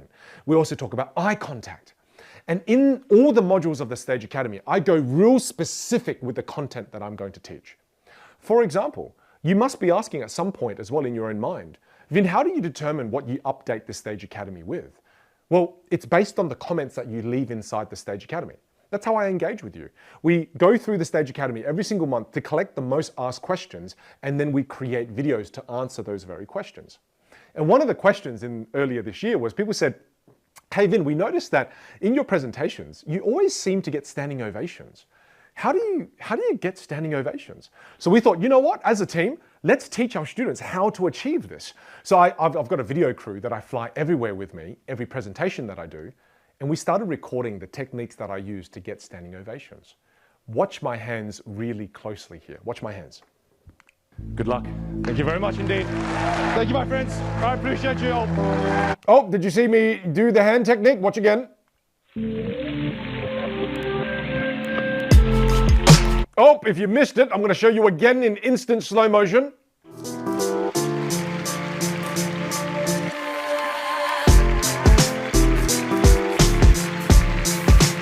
Oh, did you see it? Did you see it? Did you see it? All you do is this. I'll share with you this technique quite specifically. I'll go into the details. So what you do at the end of your talk is you take a bow. As you look up, you lock eyes with the person in the front row. Locking eyes with the person in the front row is critical. So you lock eyes with the person in the front row. You look at them and then you just do this.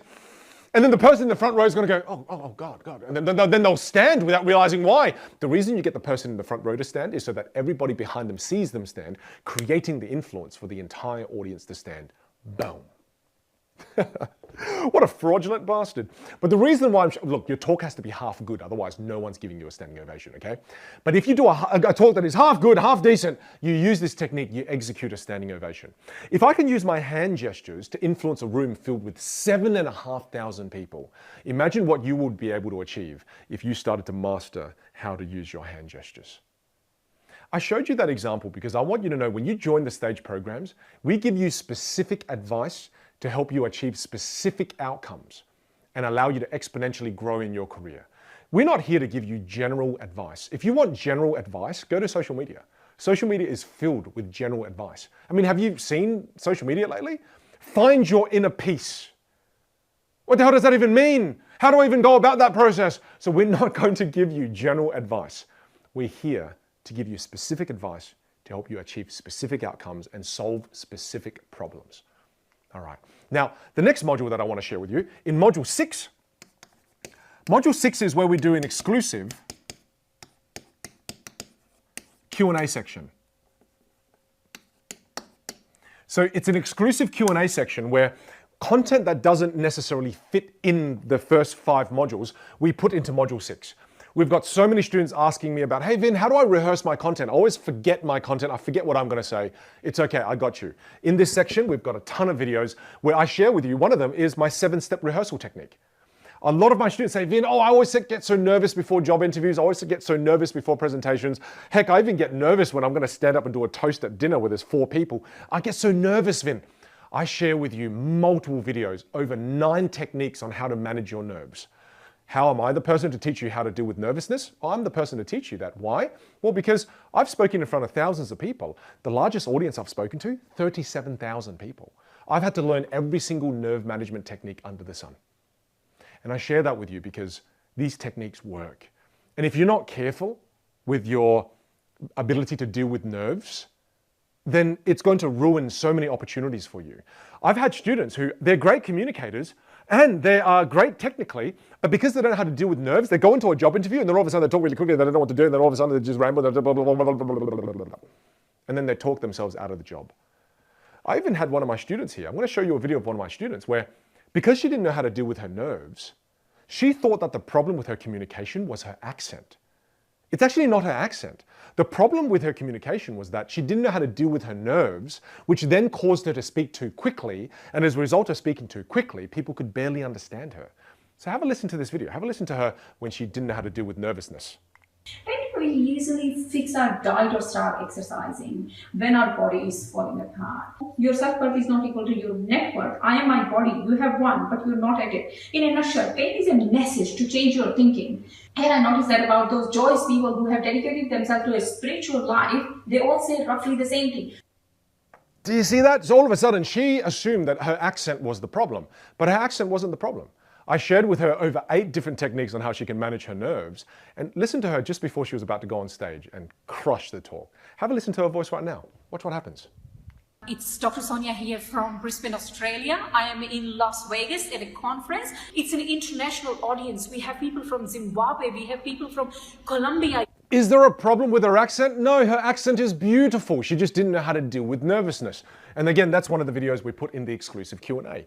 Another example is that people said, hey Vin, I've been asked to speak at a team meeting. They're putting me on stage. How do I use the stage? Well, the stage has 9 components. And I actually filmed a video for you in the Q&A section, exactly how to use all 9 components of the stage. So this is a wonderful miscellaneous section of the online course where I teach you all of the lessons that don't necessarily fit into the first 5 modules. And then module 7, I've got something even more exciting. The final module, this is something we've recently added, and I'm super proud of this. It's coaching. Now, what I mean by coaching is, in my in-person classes, I have a ticket class that's called Storyteller, and to invest to come along to this, it's $10,000 or more. So what I do with my coaching clients is that with my students who come along under the Storyteller ticket class, I record a video of me giving them feedback minute by minute. So every single one of my storytellers go on stage to speak for 10 minutes. And in the coaching module, you will see my video feedback to these students, giving advanced techniques on how they can level up their communication skills. Because students who buy the Storyteller ticket class, they're advanced communicators.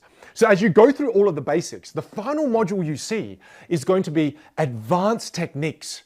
You'll see how I share with my students who are advanced at this skill set. You will learn advanced skills by watching these videos. They've invested over $10,000 to get this coaching. You will get access to this inside of the Stage Academy. Listen, I'm so excited for you to be a part of the Stage programs. And like I said, right in the beginning, we did promise as well that at the end of this class, we're going to give you access to the Stage workbook, the workbook for the Mastery Cycle. So make sure you download the Mastery Cycle and look, enjoy the journey. Enjoy the journey of improving your communication skills. Because I want to remind you of something. I want to remind you of something from the beginning too. There's this illusion that we all have that we're going to all of a sudden one day be ready. I'm going to be ready to improve my communication skills. You're never ready. If you're waiting for that moment, you'll be waiting forever. Nothing changes. Do you think I was ready to create content online? Do you think I was ready to do this masterclass? Just before the masterclass, I had all this self-doubt in my head going, oh, you're not ready to run this class, Vin. Who's going to want to learn from you? I wasn't ready to create content online, on Instagram, on TikTok. Definitely wasn't ready for TikTok. I wasn't ready to have a second child. I've got a second child right now. I've got a baby. Was I ready to have another child, another baby? I wasn't ready for this. But if I waited until I was ready, I wouldn't have that next child. I wouldn't have the online business. I wouldn't have created the online following. I wouldn't have been able to influence people from all around the world. If you're sitting there right now believing there's a moment where you're going to be ready, it's not real. It doesn't exist. All the things in life that are worth doing, we must do before we are ready. And if you've already identified that communication skills is something that you need to work on, stop allowing a lack of communication skills to cost you job opportunities, cost you promotion opportunities, cost you being able to communicate and deepen connections with friends. Stop paying that price year after year after year and falling victim to the cycle of doom. Do something about it. There's a future version of you that is a masterful communicator, but it requires the present version of you to take action. If you've enjoyed this class and you've decided to choose me as your teacher, I cannot wait to serve you inside the stage programs. I cannot wait to help you move towards that future version of you as quickly as possible. It shouldn't have taken me 20 years to become the communicator that I am today. I should have been able to get there much, much faster. And this is the reason why I've created my stage programs. And can I share something with you as we part ways? You must ask yourself too at this point, Vin, why did you call your program Stage? I always get people asking me this. Why did you call it Stage? Do you know why I call it Stage? I call my program Stage because of a quote from Shakespeare who says, "All the world's a stage." And I found that so inspiring because when I wake up in the morning at 5 a.m., because my son wakes me up at 5 a.m., why? But when I wake up at 5 a.m., the first stage I step onto is a stage as a father. And then the second stage I step onto is the stage of fatherhood. And then the second stage, is the stage of being a husband. So I step on stage as being a husband after that. And then the third stage I step onto, I walk into the studio, and now I step onto the stage as a teacher. In this life, you are going to step on many different stages, playing many different roles. And you know what the most powerful thing about communication is? As you improve your communication skills, it improves how you show up on every stage in every role. This is truly the tide that lifts all boats. My final message to you is simple. Don't be so attached to who you are right now that you don't give the future version of you a chance. Whether you join me now or whether you join me in the future, I hope to see you inside the stage program soon. Bye for now.